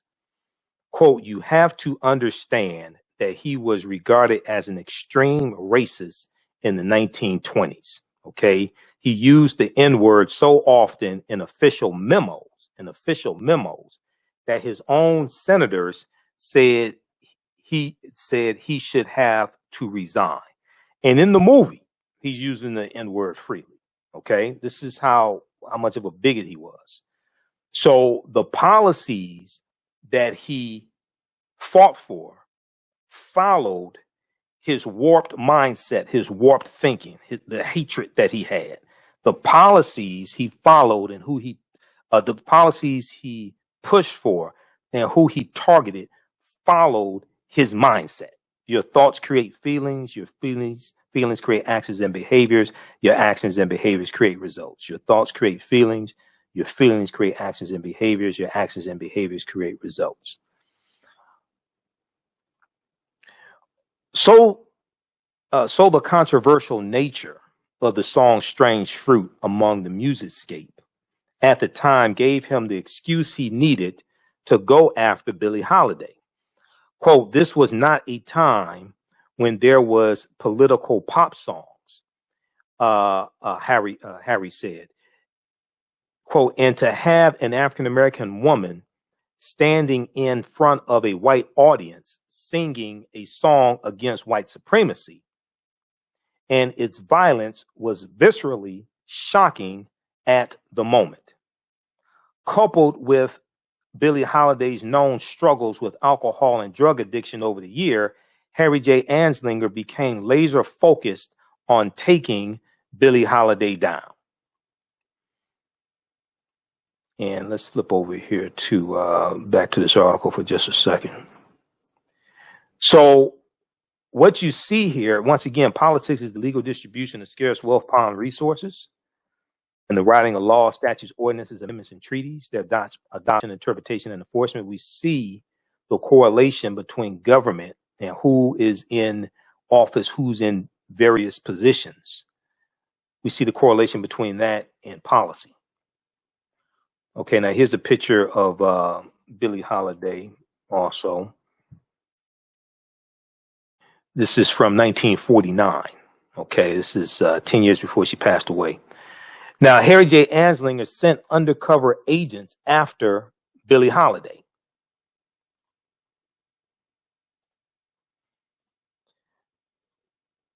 Okay, we'll continue with this here. Just a second. Let's bring that back up. So he sent undercover agents after Billie Holiday. One of them was an African-American man, Fletcher, you saw portrayed in the film. And despite the fact that Harry J. Anslinger did not like hiring African-American agents, I wonder what he said about them behind their backs, he assigned Jimmy Fletcher to investigate Billie Holiday since she was based in Harlem, New York, and he wanted his agent to be able to blend in. Jimmy Fletcher himself believed, quote, you victimize yourself by becoming a junkie, end quote. So he seemed like the right fit for the job. Now, Jimmy Fletcher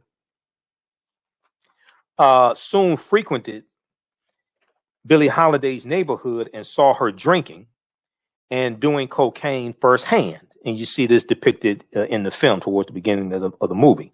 But Billie Holiday noticed him around too and grew to like him.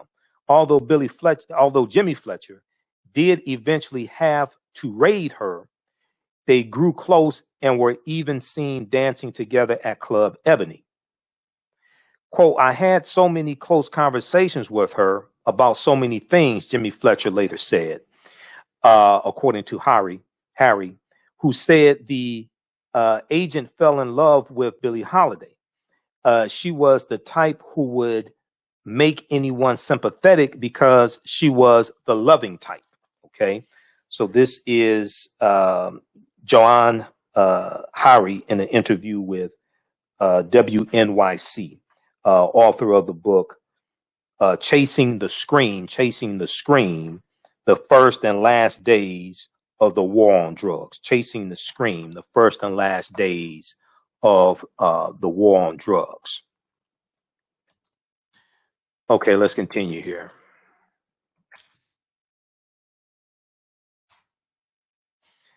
So let me flip back over. Here we go. All right. So Billie Holiday's husband worked with the Federal Bureau of Narcotics also to set her up. So around the time, Billie Holiday would often show up to her performances beaten by her husband. Louis McKay, her husband, Louis McKay, so she eventually cut him off. He was so enraged, even being quoted as saying, quote, I got enough to finish her off, end quote, Mari wrote in Politico.com. Louis McKay went down to Washington, D.C., met with Harry J. Anslinger, and they decided that Louis McKay would set Billie Holiday up. Billie Holiday was caught and put on trial. Quote, it was called the United States of America versus Billie Holiday, and that's just the way it felt, Billie Holiday wrote in her autobiography. Despite telling the judge that she simply wanted the opportunity to recover and find, quote unquote, the cure, she was sentenced to a year in prison in West Virginia, where she had to kick her drug habit, but also did not sing a note. When she was released from Alderson Federal Prison in 1947, her license to perform at cabarets was revoked, but that did not seem to faze her. Shortly thereafter, she played a sold-out show at Carnegie Hall, a venue she went on to perform at more than 22 times. Now, even after reportedly being framed, Billie Holiday continued to perform the song Strange Fruit. Now, Harry J. Anslinger wasn't done with Billie Holiday. He recruited Colonel George White, who was a, quote, sensation as the first and only white man ever to infiltrate a Chinese drug gang, and he even learned to speak in Mandarin Chinese, so he could chant their oaths with them, end quote. At a time when Billie Holiday claimed she had been clean for more than a year, Colonel George White busted Billie Holiday at San Francisco's Mark Twain Hotel, saying he found opium in a wastebasket and a heroin kit in the room. It's pretty clear, I think, from reading the historical documents that Colonel George White planted drugs on Billie Holiday that night. Johann Hari said, quote, she's broken and destroyed again. She's really back on the path of addiction, end quote. Now, this time, things didn't quite bounce back. Billie Holiday would go through remission only to be addicted once again, and her career spiraled along with it. But she kept performing through the 1950s, and most importantly, she kept singing the song Strange Fruit. The king of courage, not only that, the kind of courage, not only that she would risk her career and her career mobility, but that she actually risked her life and her freedom because she felt that she had to sing this song.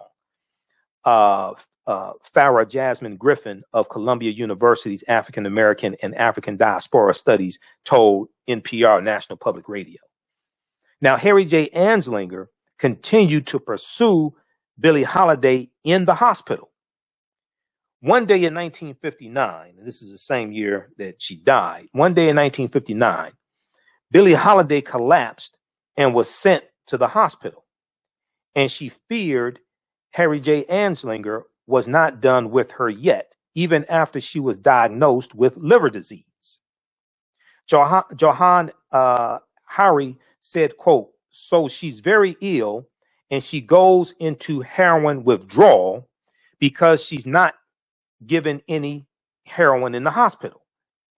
And Maylie Dufty, Tufty, her friend, managed to insist that she was given methadone, and she began to recover. Obviously, heroin withdrawal is very dangerous if you're extremely physically weak, as she was, end quote. And then Billie Holiday's worry came true. Harry J. Anslinger's team arrested her on her hospital bed. Quote, it sort of was like the last straw that the public or the system could do to her. And I think that really took the heart out of her.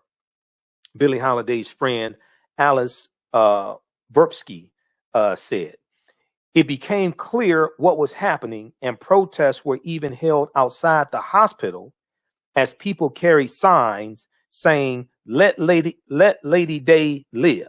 Let Lady Day live, referring to her by her nickname, Lady Day. But after 10 days, the methadone was cut off on Harry J. Anslinger's instruction. This is You got to be a vile white supremacist, bigot, racist. Harry J. Anslinger probably would have been storming the U.S. Capitol building January 6th with the other domestic terrorists. After 10 days, the methadone was cut off on Anslinger's instruction. Alice Verbsky, Billie Holiday's friend, said she was in very bad shape. I could see on her face and in her whole condition that she was not well. And on July 17th, 1959, Billie Holiday died. Now, Anslinger reportedly was satisfied, writing, quote, "For her, there would be no more good morning heartache," end quote, Johann Hari wrote. Anslinger has succeeded in his decades-long pursuit to take down Billie Holiday, a task fueled by his own racist, white supremacist views. Now, when it came to Judy Garland and Judy Garland's drug addiction, and Judy Garland, we know, was in The Wizard of Oz and mother to Liza Minnelli. When it came to Judy Garland's drug addiction, a white woman, Harry J. Anslinger told her to take longer vacations. In September 1962, Anslinger was even honored by President John F. Kennedy for his work on the war on drugs. While Billie Holiday unfairly met her end, her legacy and determination transcend today. We're at the point now where we applaud anything like, oh, such and such a person took a stance, end quote. They aren't going to get the hit that Billie Holiday got. They aren't going to go on to prison because they sang a song, right? So I think it's important to remember that she did that when the cost and the consequences were much, much harsher. Okay, she did this at a point in time when the cost and the consequences were much, much harsher. Okay, she had the federal government after her. So check out this article here from biography.com from February 26, 2021. Billie Holiday, how the government targeted the strange fruit singer with drug arrest, by Rachel Chang. It's a great article here. It's an important piece of history. Billie Holiday, how the government targeted the strange fruit singer with drug arrest. Okay, now I want to go to this other piece here dealing with Harry J. Anslinger. I'm going to go to this article here from timeline.com, but also one from The Atlantic. All right. And the one from The Atlantic, I talked about this a couple weeks ago. This one from The Atlantic is called How Neuroscience Reinforces Racist Drug Policy. How neuroscience reinforces racist drug policy. Brain scan, this is from June 12, 2014. Brain scans do not speak for themselves. The seemingly objective science of neuroimaging can be used to justify a moral argument for or against legal marijuana, to show it as a legitimate medicine or as a danger to your health. This is by Nathan Greenslit, June 12, 2014. Okay. And let me see, who is this? Rachel. Hey, thanks for the donation, Rachel. Thank you. There's something here in the article I want to zoom in on, because they talk about Harry J. Anslinger in the article. When I was doing my research in 2016, preparing to do a lecture dealing with the history of the war on drugs, this is one of the articles I came across. Neuroscience participates in a sophisticated form of revisionist history. It turns public discourse away from the fact that marijuana is not illegal because it was discovered to cause brain damage. It was made illegal because of an early 20th century fear-mongering campaign to associate it with Mexican immigrants. And to understand the hatred that many people in the U.S., especially many white people in the U.S., have for Mexico and Mexicans, you have to understand about the last 150 years or so of U.S.-Mexico relations and the Mexican-American War of 1846 to 1848 that ends with the Treaty of Guadalupe Hidalgo in 1848. And the U.S., because of this treaty and going to war with Mexico, because the U.S. wanted, because Europeans here in the U.S., the United States, wanted to take over the entire North American continent. They wanted to take over the entire North American continent. And because of that treaty, the U.S. got California, Arizona, New Mexico, Colorado, Utah, and Nevada, all from Mexico because of the Mexican-American War. And then in the early 1900s, you had Mexicans coming into the U.S., and there was a hatred towards these Mexicans.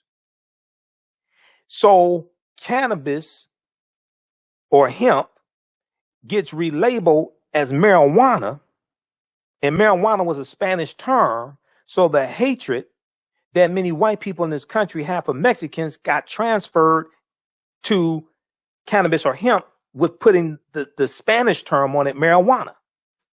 As long as white people were using it, it wasn't a problem. When non-white people start using these drugs and marijuana, it becomes a problem. So you relabel something that you were already using, you relabel it with a term associated with people you despise, which then changes the way people think about it. And then you launch a media campaign against marijuana, cannabis, to reshape the way people think about it, to then justify attacking people and dehumanizing and mistreating people. And this is what happened. So we go back to this article from The Atlantic. Neuroscience participates in a sophisticated form of revisionist history. It turns public discourse away from the fact that marijuana is not illegal because it was discovered to cause brain damage, but because of an early 20th century fear-mongering campaign to associate it with Mexican immigrant workers. I remember somebody talking about Mexicans were rapists and murderers and they bring drugs into this country. Who was bringing drugs into this country before Mexicans started doing it? I'm just curious. That campaign, infamously led by the first director of the Federal Bureau of Narcotics, Harry J. Anslinger, culminated in the Marijuana Tax Act of 1937, federal legislation that prohibitively taxed cannabis and hemp. Harry J. Anslinger had also become particularly adept at using public media to propagandize the evils of marijuana. His essay, Marijuana Assassin of Youth, was published in the American Magazine that same year. In this article, Harry J. Anslinger offered panic-inducing musings. How many murders, suicides, robberies, criminal assaults, holdups, burglaries, and deeds of maniacal insanity it causes each year, especially among the young, can only be conjectured, can only be guessed. Nobody knows how many people does this marijuana kill. We got to make this illegal. No one knows when he places a marijuana cigarette to his lips whether he will become a joyous reveler in a musical heaven, a mad insensate, a calm philosopher, or a murderer. Sensationalism like this was specifically aimed at white readership. Scare the hell out of white people. Sensationalism like this was specifically aimed at white readership that might worry about such unfathomably dangerous ethnic, drug getting into the hands of children. Now, Harry J. Anslinger's congressional testimony directly betrayed his racist motivations to enact federal legislation against marijuana. Now, this is before he goes after Billie Holiday. This is 1937. He said this fool testified in front of Congress. This fool said, quote, there are 100,000 total marijuana smokers in the U.S., and most are Negroes, Hispanics, Filipinos, and entertainers. Their satanic music, jazz music and swing music, not swinging, that's something else. We can do a show about that, but we ain't talking about that right now. Jazz and swing result from marijuana usage. This, everybody pay attention to this. This is what this fool said to Congress. Let me blow this up. Y'all ain't gonna believe. I'm trying to tell you, you don't understand how deep this is. This marijuana usage causes white women to seek sexual relations with Negroes, entertainers, and any others. Whoop, there it is. That's what this is about. It is right there. Okay, this is the same thing that was taking place in Europe with the Moors intermixing with the European population, changing the complexion of Europeans. And they said, we got to put a stop to this. This is the same thing.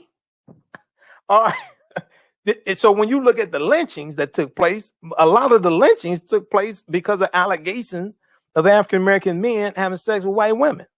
A lot of that sex was consensual, to be quite honest with you. Okay. And this is what Ida B. Wells discovered when she started doing her research on lynchings. Okay. And she started finding out, and she actually wrote about this and got in her newspaper office got attacked. Ida B. Wells found out, because Ida B. Wells gets involved in the anti-lynching movement because of the Moss store murders in 1892 in Memphis, Tennessee. 3 of her friends get attacked by a white mob and they're lynched, taken out of the jail and lynched, right? Tom Moss, who was the owner of the People's Grocery Store in Memphis, Tennessee.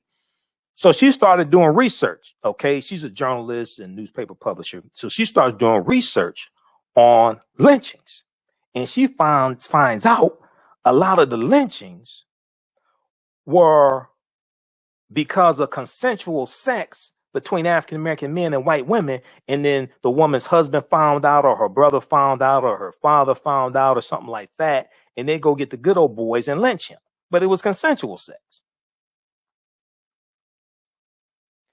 So, let me flip back over to this here. So every word, even the word marijuana, a Mexican Spanish word, was a strategic choice on Harry J. Anslinger's part. This word recast cannabis already in the lexicon of physicians who for decades have been using its tinctures to treat pain and incontinence as a specifically ethnic plant. They're using language. They're changing the way people think about this plant and who uses it to then justify attacking these people and jailing them, killing them, what have you. The American Medical Association, the AMA, which opposed the proposed tax, felt blindsided and duped by the 1937 hearings. Okay, so read the rest of this article here. Okay, this is from TheAtlantic.com. How neuroscience reinforces racist drug policy, and this ties into Harry J. Anslinger and the war on drugs. Okay, this is before Richard Nixon. Okay, this war on drugs doesn't lead to what some people call mass incarceration, but it's a war on drugs, and it's attacking African Americans, Hispanics, Filipinos, things like this. Now, There's another article from timeline.com, and I posted this years ago, a couple of years ago. This came out February 2018, February 28th, 2018. Okay, exactly 3 years ago today. And I've posted this article a few times here and talked about it on this show. How a racist hate monger masterminded America's war on drugs. How a racist hate monger masterminded America's war on drugs. Harry J. Anslinger conflated drug use, race, and music to criminalize non-whiteness and create a prison industrial complex. This is by Laura Smith, February 28th, 2018. Okay, and just for the sake of time, we're going to go to that clip from Roland Martin Unfiltered here also. I'm going to squeeze that in, Jalen. All right, so get that queued up. So here we have Louis Armstrong performing at Brooklyn College in 1941, and the white youth. The white youth loved this music, and one of the things that they did not want to happen, one of the things that a lot of white people in power did not want to happen, they did not want African American youth dancing with white youth, because they know if they dance, there's going to be some intermixing taking place, and then you're going to have biracial children. They know this. Okay, so in 1930, Harry J. Anslinger was appointed to helm the newly minted Federal Bureau of Narcotics by Herbert Hoover. President Herbert Hoover became president in 1928. During the early parts of his career, Anslinger seemed little concerned about marijuana, known by most as cannabis. But when prohibition, let's see here. During the early part of his career, Anslinger seemed little concerned about marijuana, known by most as cannabis. But when prohibition ended, it looked as though Anslinger might be out of a job. So he sought a new threat to the American way, essentially manufacturing a drug war. As Johann Hari explains in the book, Chasing the Scream, The First and Last Days of the War on Drugs, who was quoted in the article from Biography. Anslinger's office was focused on cocaine and heroin, but there was relatively small numbers of users. In order to ensure a promising future for his bureau, he needed more, Hari writes. Marijuana was Anslinger's golden ticket. He used his office to trumpet the association between weed and violence so that it could be criminalized. He used his office to trumpet the association between marijuana, cannabis, and violence so that it could be criminalized. Quote, you smoke a joint and you're likely to kill your brother, end quote, he was known to have said. Now, okay, so we talked about his congressional testimony as well. Talked about that. As John Harry goes on to write, quote, jazz was the opposite of everything Harry Anslinger believed in. It is improvised, relaxed, free form. It follows its own rhythm.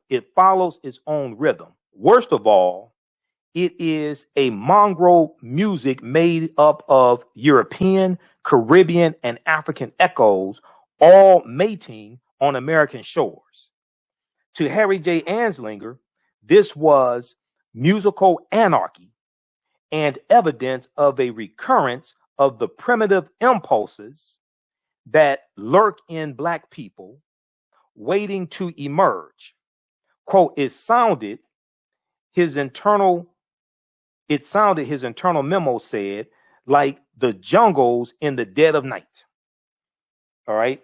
So read the rest of this article here from timeline.com from February 28th, 2018, how a racist hate monger masterminded America's war on drugs.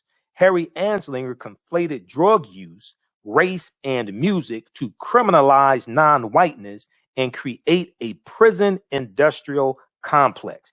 And this is the same Harry Anslinger who brought down Lady Day, Billie Holiday. All right. Those watching on our Facebook fan page, The African History Network, The African History Network, and our YouTube channel, Michael Imhotep, IMHOTEP. Keep watching. We're going to keep broadcasting and keep this discussion going for a few more minutes. If you like this information, you can support the African History Network. We're here 6 days a week. Okay, so $, the AHN Show through Cash App, $, the AHN Show through Cash App, also through PayPal, paypal.me/the AHN Show, and at our website, AfricanHistoryNetwork.com. We have a promotion going on for a day or two more. End of the month, Black History Month sale. Spend $100 or more on DVD lectures and digital downloads at our website, AfricanHistoryNetwork.com. Get 20% off your order. Okay, that's at AfricanHistoryNetwork.com. And we have that going for a day or two more. We have the information right on the homepage. Use promo code AHN20 off 2021, AHN 20 off 2021. And also at our website, AfricanHistoryNetwork.com. Be sure to register for the online course that I teach, Ancient Kemet, the Moors, and the Maafa, Understanding the Transatlantic Slave Trade, what they didn't teach you in school. Next class is Tuesday, March 2nd, 8 p.m. to 10 p.m. Eastern Standard Time. We deal with thousands of years of history. We do the classes live. All the classes are recorded. You can go back and watch them over and over again, watch them around the world. So classes on sale, $80, regularly $130. It's going to blow you away. I do a PowerPoint presentation. We have video clip, book references, everything. Okay. All right. Remember, right now, it's correct. Wrong behavior is not over till we win. Wakanda forever. Stay tuned for the best of Reverend Al Sharpton. We'll talk to you tomorrow night. Peace. Okay, let's keep going. How's everybody doing? We're going to keep going for a few more minutes. African American business owners, post the name of your business here on the thread of the broadcast. Also, you can email us at customer service at AfricanHistoryNetwork.com, customer service at AfricanHistoryNetwork.com. Let you know how you can advertise with the African History Network. I'm working on ads all week. We got some new advertisers that started with us. I'm working on ads all this week. And then we also have the Michael Imhotep DVD bundle pack, the 15 the Black History Month 15 DVD bundle pack, Michael Imhotep 15 DVD bundle pack for Black History Month. That's at our website, AfricanHistoryNetwork.com also. So check that out as well. You can use the 20% off on that bundle. We just posted it here on the thread of our broadcast. We posted the link here. And when you go to our website, AfricanHistoryNetwork.com, we have it right on the home page here. So let me just show you this quickly. And then we'll get back to, I'm going to go to this clip here when I was on Roland Martin Unfiltered on Friday, February 26th. And we talked about the $1.9 trillion American Rescue Bill, Coronavirus American Rescue Plan, and raising the federal minimum wage to $15 an hour. We discussed all of that. Okay, let's go to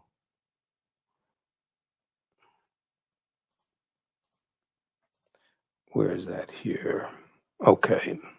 So if you go to our website, AfricanHistoryNetwork.com, and right on the home page, and then scroll down. Where am I? Just 1 second. I'm trying to find the. Okay, here we go. Yeah, when you scroll down, you'll see the info for the 20% off orders of $100 or more. You see that info there. And then information about our radio show, Mondays through Fridays, 11 p.m. to 12 midnight Standard Time, Sundays, 9 p.m. to 11 p.m. You can read articles that I've written here. Click right here. Also, the article dealing with the history of African American History Month. And Dr. Carter G. Woodson is there as well. Click right there. Here's information about the online course. You can register here for it. Ancient Kemet, the Moors, and the Maafa, Understanding the Transatlantic Slave Trade, what they didn't teach you in school. You click here, it takes you to the next page. Click on Enroll. And as soon as you enroll, you can start watching the content. You scroll down. I was on the panel discussion for Zeta Phi Beta Sorority Incorporated. Let's celebrate Black History. That was Wednesday, February 24th. So shout out to Sister Marnice Chris Jackson for inviting me onto the panel. And then here's the 15 DVD bundle pack, 15 Michael Imhotep Black History Month, 15 DVD bundle pack. and you click right here, takes you to the next page, and it shows all 15 of the titles that you get and has a description for each one of them. Okay. All right. So that's going to keep you busy for a while. All right. Let's continue here. So there was an article from thegrio.com. We'll probably talk about this on Monday's show. There was an article from thegrio.com dealing with Andra Day, who once again I think did a fantastic job as Billie Holiday. Okay. And name of this article, Andra Day on trauma of portraying Billie Holiday. I hated myself in that moment. I'm going to pull this up here. Read this. We'll talk about this. Probably on Monday's show. It's from thegrio.com. The Grio has some really good articles.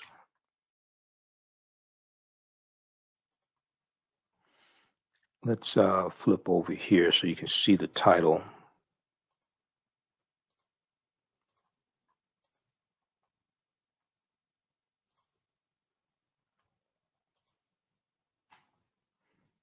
All right. What is this?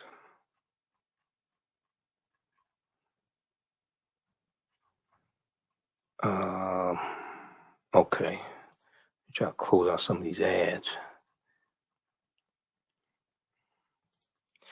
Andra Day on trauma of portraying Billie Holiday. I hated myself in that moment. The Grammy-nominated singer opens up about her starring role in the United States versus Billie Holiday. This is by Courtney Willis. So check out this article here. We'll talk about this probably on Monday's show.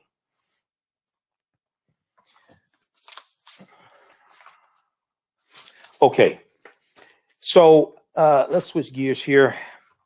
We know that the House of Representatives passed the $1.9 trillion American Rescue Plan. That happened early Saturday morning, February 27th, early Saturday morning, Friday night going into Saturday morning. Now, it does not include the $15 an hour, raising the federal minimum wage to $15 an hour. Okay. I was on Roland Martin Unfiltered on Friday, February 26th. And we discussed all of this. And this discussion took place before the vote actually happened and before it passed the House of Representatives. But we discussed a number of different things here. And I'm going to go to that clip here in just a minute. So there was a good article from New York Times dealing with this also, and as well as NBC News. And we're going to talk more about this on Monday and Tuesday. Article from the New York Times: House passes $1.9 trillion stimulus as Democrats work to salvage wage raise. House passes $1.9 trillion stimulus as House works to salvage wage raise. Now,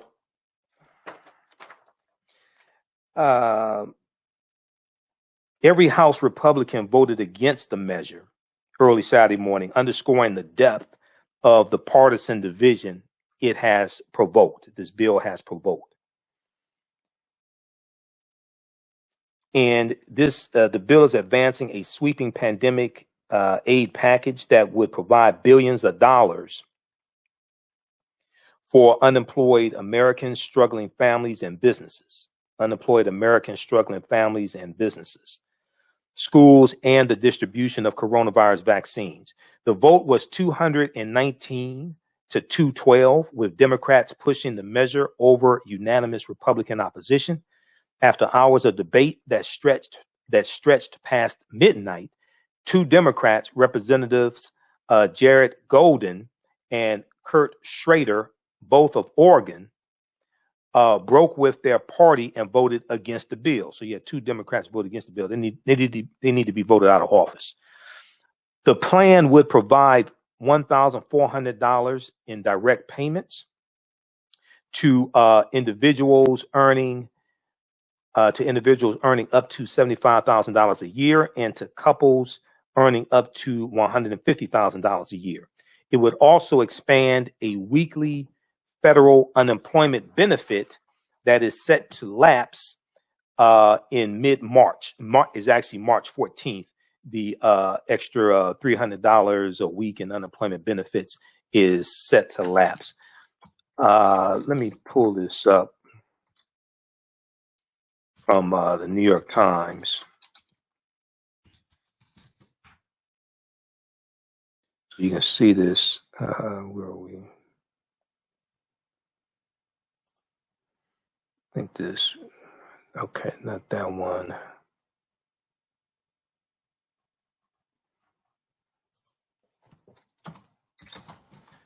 Just one second. I want to pull this article up here.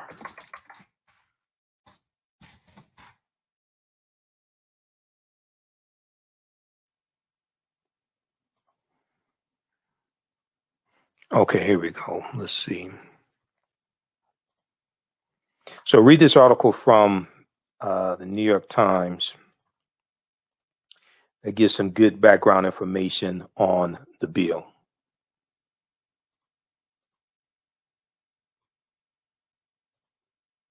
House passes $1.9 trillion stimulus as Democrats work to salvage wage raise. Okay, now it gives some information on what's in the bill. So the plan would provide $1,400 direct payments to individuals earning up to $75,000 a year, and to couples earning up to $150,000. It would also expand a weekly federal unemployment benefit that is set to lapse in mid-March, increasing the payments to $400 a week from $300 a week, and extending them through the end of August 2021. It would increase the child tax credit, provide more than $50 billion for vaccine distribution, testing, and tracing, and allocate nearly $200 billion to primary and secondary schools, and $350 billion to state, local, and tribal governments. All right.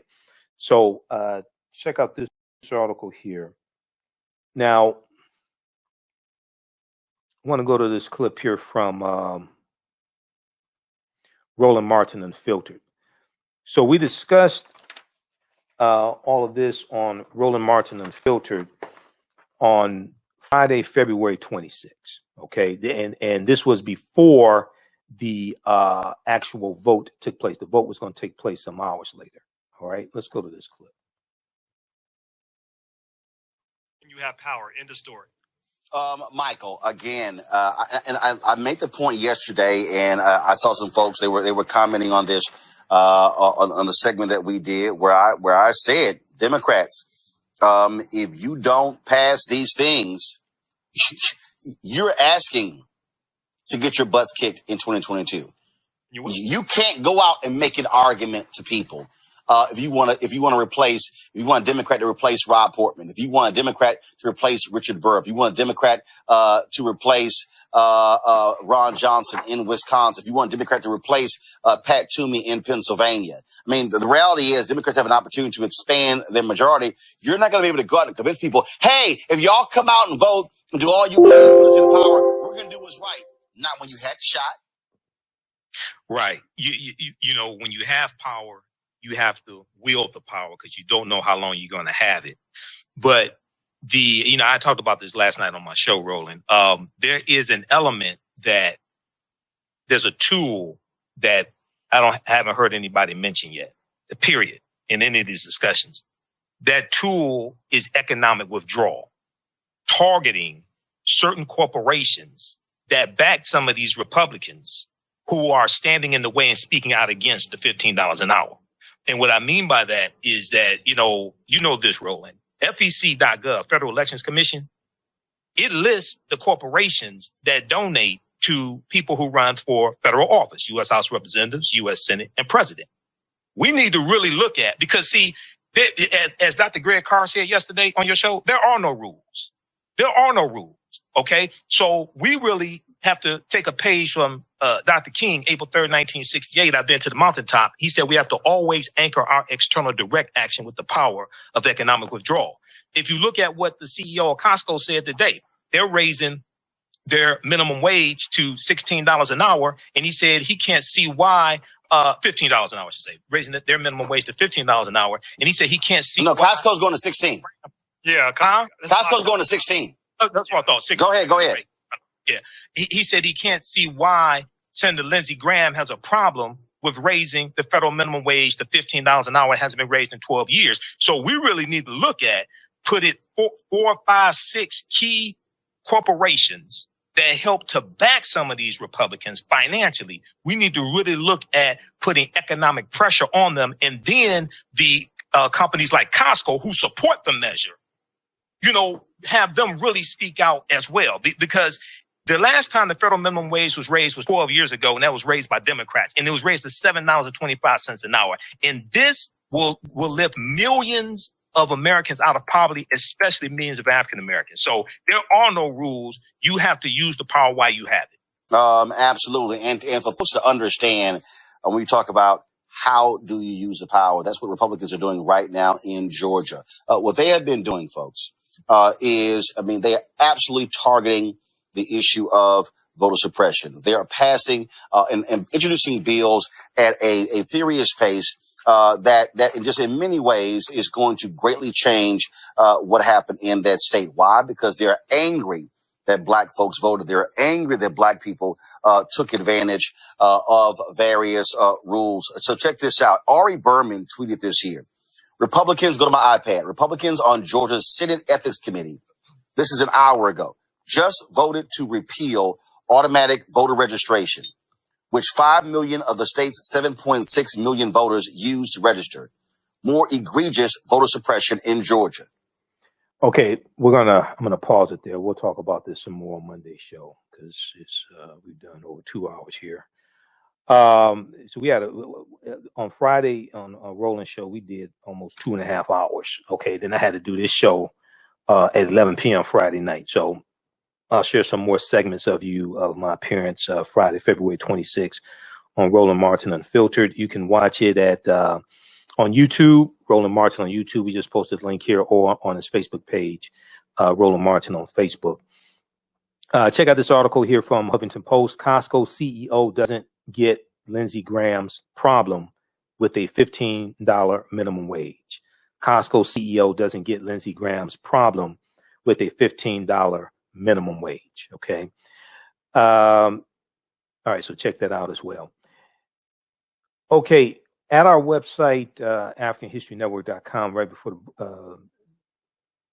before we jumped into this second story, I talked about the 15 DVD bundle pack, Michael Imhotep Black History Month 15 DVD bundle pack. So we have that there on sale, and you can look and see all of the titles that come in that bundle. I think we have that also on digital download as well. If you want that on digital download, email me at customer service at AfricanHistoryNetwork.com or TheAHNShow at AfricanHistoryNetwork.com. But when we scroll down here, just to give you a brief overview. So I have 15 lectures I've done in the past few years, 3 of them dealing with the film Black Panther. This is a almost 3-hour presentation I did dealing with the film Black Panther, a Black Panther analysis, African culture, history, and Afrofuturism. And I show how the film Black Panther ties into and relates to African history, culture, African spiritual systems, African language, different things like that. I deal with what the word Wakanda really means. We find Wakanda in the Omaha Ponca and Sioux Indian Native American languages, and it means possesses secret powers. So we have that one. We have this one here dealing with the real history of African American History Month of Dr. Carter G. Woodson and the Association for the Study of African American Life and History. All of that. That's an almost 3-hour presentation. Have one dealing with Malcolm X, one dealing with the revolutionary Dr. King, the distortion of the legacy of Dr. Martin Luther King Jr., the revolutionary, will not be televised on the television. This is another one dealing with the film Black Panther, lessons from the film Black Panther, economic guerrilla warfare, political self-defense, and how to Wakanda to vote. So I deal with how do we take the enthusiasm from the film Black Panther and use that for economic empowerment and political empowerment. This deals with the Three-Fifths Compromise of 1787 and the history of the Electoral College and how the Electoral College works. The Three-Fifths Compromise, Article 1, Section 2, Clause 3 of the U.S. Constitution did not say we were three-fifths of a human being. That's a misunderstanding of that, but also the way the count was taken, and that ties into the census. The way the count was taken was corrected by Section 2 of the 14th Amendment of 1868 also. And then in 1787, the full population of African Americans was counted as well. 1790, the first census, the full population of free African Americans, the full population of free African Americans was counted. This one here deals with entrepreneurship and economic empowerment, the 13 forms of wealth, and redistributing the pain, keys to economic empowerment and entrepreneurship for African Americans, because I taught entrepreneurship for 7 years. This ties into a lot of history as well. My degrees in business administration. This deals with the history of the national anthem, written by Francis Scott Key in 1814 during the War of 1812, the racist history of the white national anthem and the Pledge of Allegiance. And I tie all that into Colin Kaepernick's protests and the history of Colin Kaepernick's protests. This is a double lecture I did with Dr. David Imhotep, author of the book, The First Americans Were Africans, Documented Evidence. So he's talking about new research from his book, and I'm dealing with great African women in history, the mothers of civilization. This is a 4-hour presentation I did, redistributing the pain, how African Americans historically fought back with economic boycotts. So this deals with documented examples, historic examples of us using different type of economic withdrawal strategies to fight back against white supremacy and racism. That's a 4-hour presentation. This one here I did in 2017 during African American History Month. The Light of Ancient Egypt Awakens the African Mind to Economic Empowerment. That's a really good presentation there. This deals with the real history of the Tuskegee experiment of untreated syphilis on the Negro male. Contrary to popular belief, they did not inject them with syphilis. I repeat, they did not inject them with syphilis. The study had 600 men in the study, 399 men in the study, had an early form of syphilis called latent syphilis, L-A-T-E-N-T, where you have syphilis, but you don't have symptoms. The 201 men in the study were the control group. They did not have syphilis. So the men who had syphilis, they were denied treatment and given placebos. It was a horrible study, but they did not inject them with syphilis, as social media memes lie to you and tell you and then don't provide any sources. So it was supposed to be a study that lasted 6 to 9 months, ended up lasting 40 years, ended in 1972. Then there was a lawsuit for reparations as well, filed by Fred Gray. Fred Gray was the same attorney who filed the lawsuit of Browder versus Gale, February 1st, 1956, which went to the U.S. Supreme Court and led to segregation on the buses in Montgomery, Alabama, being deemed as unconstitutional by the U.S. Supreme Court. That's why the Montgomery bus boycott ended December 20th, 1956, because of the ruling from the U.S. Supreme Court. And in the lawsuit of Browder versus Gale, filed February 1st, 1956.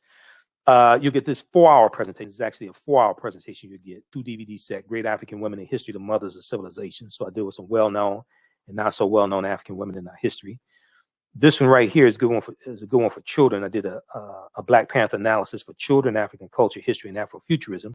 I was presenting to 65th through 12th graders and their teachers. 65th through 12th graders and their teachers. We did this at the Charles H. Wright Museum of African American History, and I'm doing a PowerPoint presentation. So I'm showing the children as well as the teachers how the film Black Panther, how different elements of it tie into African history and culture and language, how they can use this to teach this history in the classroom. This one here, the African American resistance in the era of Donald Trump, voter suppression, reparations, and how elections have consequences. And I deal with similarities between Nixon becoming president in '68 and the backlash to the civil rights movement and the Black Power movement, and Trump becoming president in 2016. I also deal with the rapid voter suppression that took place in 2016. And then you also get this 3-hour presentation, Ancient Kemet, the Moors, and the Maafa, Understanding the Transatlantic Slave Trade, Ancient Kemet, the Winter Solstice, and the History of Christmas. This is a 3-hour presentation, and I deal with the pre-Christian winter solstice celebration celebrated by many Europeans, like the Roman festival of Saturnalia, that lead to the Christmas, lead to the Christian celebration of Christmas, and deal with the whole origins of that and how this ties into ancient Kemet, ancient Egypt, with Asar, Aset, and Heru, who the Greeks called Osiris, Isis, and Horus, and Heru being born of a virgin birth on December 25th. So the virgin Aset, who the Greeks called Isis. Okay. So you can purchase these individually or in the bundle. It's the Michael Imhotep Black History Month 15 DVD bundle pack. This will keep you studying all year round. And that's at AfricanHistoryNetwork.com, AfricanHistoryNetwork.com. Okay. And we posted the link here, and you can also use the, right now we have the promo code. We have the 20% off orders of $100 or more. So you can use the promo code on that for a limited time only. All right, look, we have to get out of here. We'll be back Monday. We're here Monday through Friday, 11 p.m. to 12 midnight Eastern Standard Time. Sundays, 9 p.m. to 11 p.m. Eastern Standard Time. So when you support us through Cash App or PayPal, when you register for our online course, when you buy the DVD lectures or digital downloads, that helps us keep being here 6 days a week, keep doing the research, pay some of these bills, pay for some of these services that I use, because I'm broadcasting through Restream right now. I'm not broadcasting through Facebook. I'm broadcasting through Restream. That's what it said. That's why you see the Restream logo. I have to pay Restream $209 a month for this service, and that's with a 30% discount.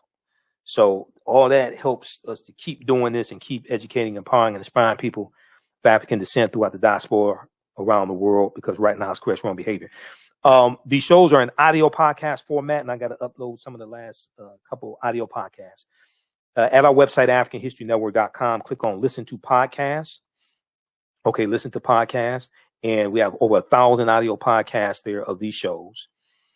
And then also, wherever you get your audio podcast from, search for the African History Network show. Okay, right here. Just click right here, listen to podcasts, and it takes you to our Blog Talk Radio page. And we have over 1,000 podcasts here. But wherever you get your podcast from, search for the African History Network show. Okay, so we're on iHeartRadio and Castbox and FM Player and TuneIn and iTunes. We're on a number of different platforms. Stitcher, we're on a number of different platforms. Okay, and at iHeartRadio, download the iHeartRadio app. You can listen to 910 a.m. the Superstation WFDF through iHeartRadio, or you can listen to it on your AM dial in Detroit. It's a FCC regulated radio station. It's terrestrial radio. It's not internet radio.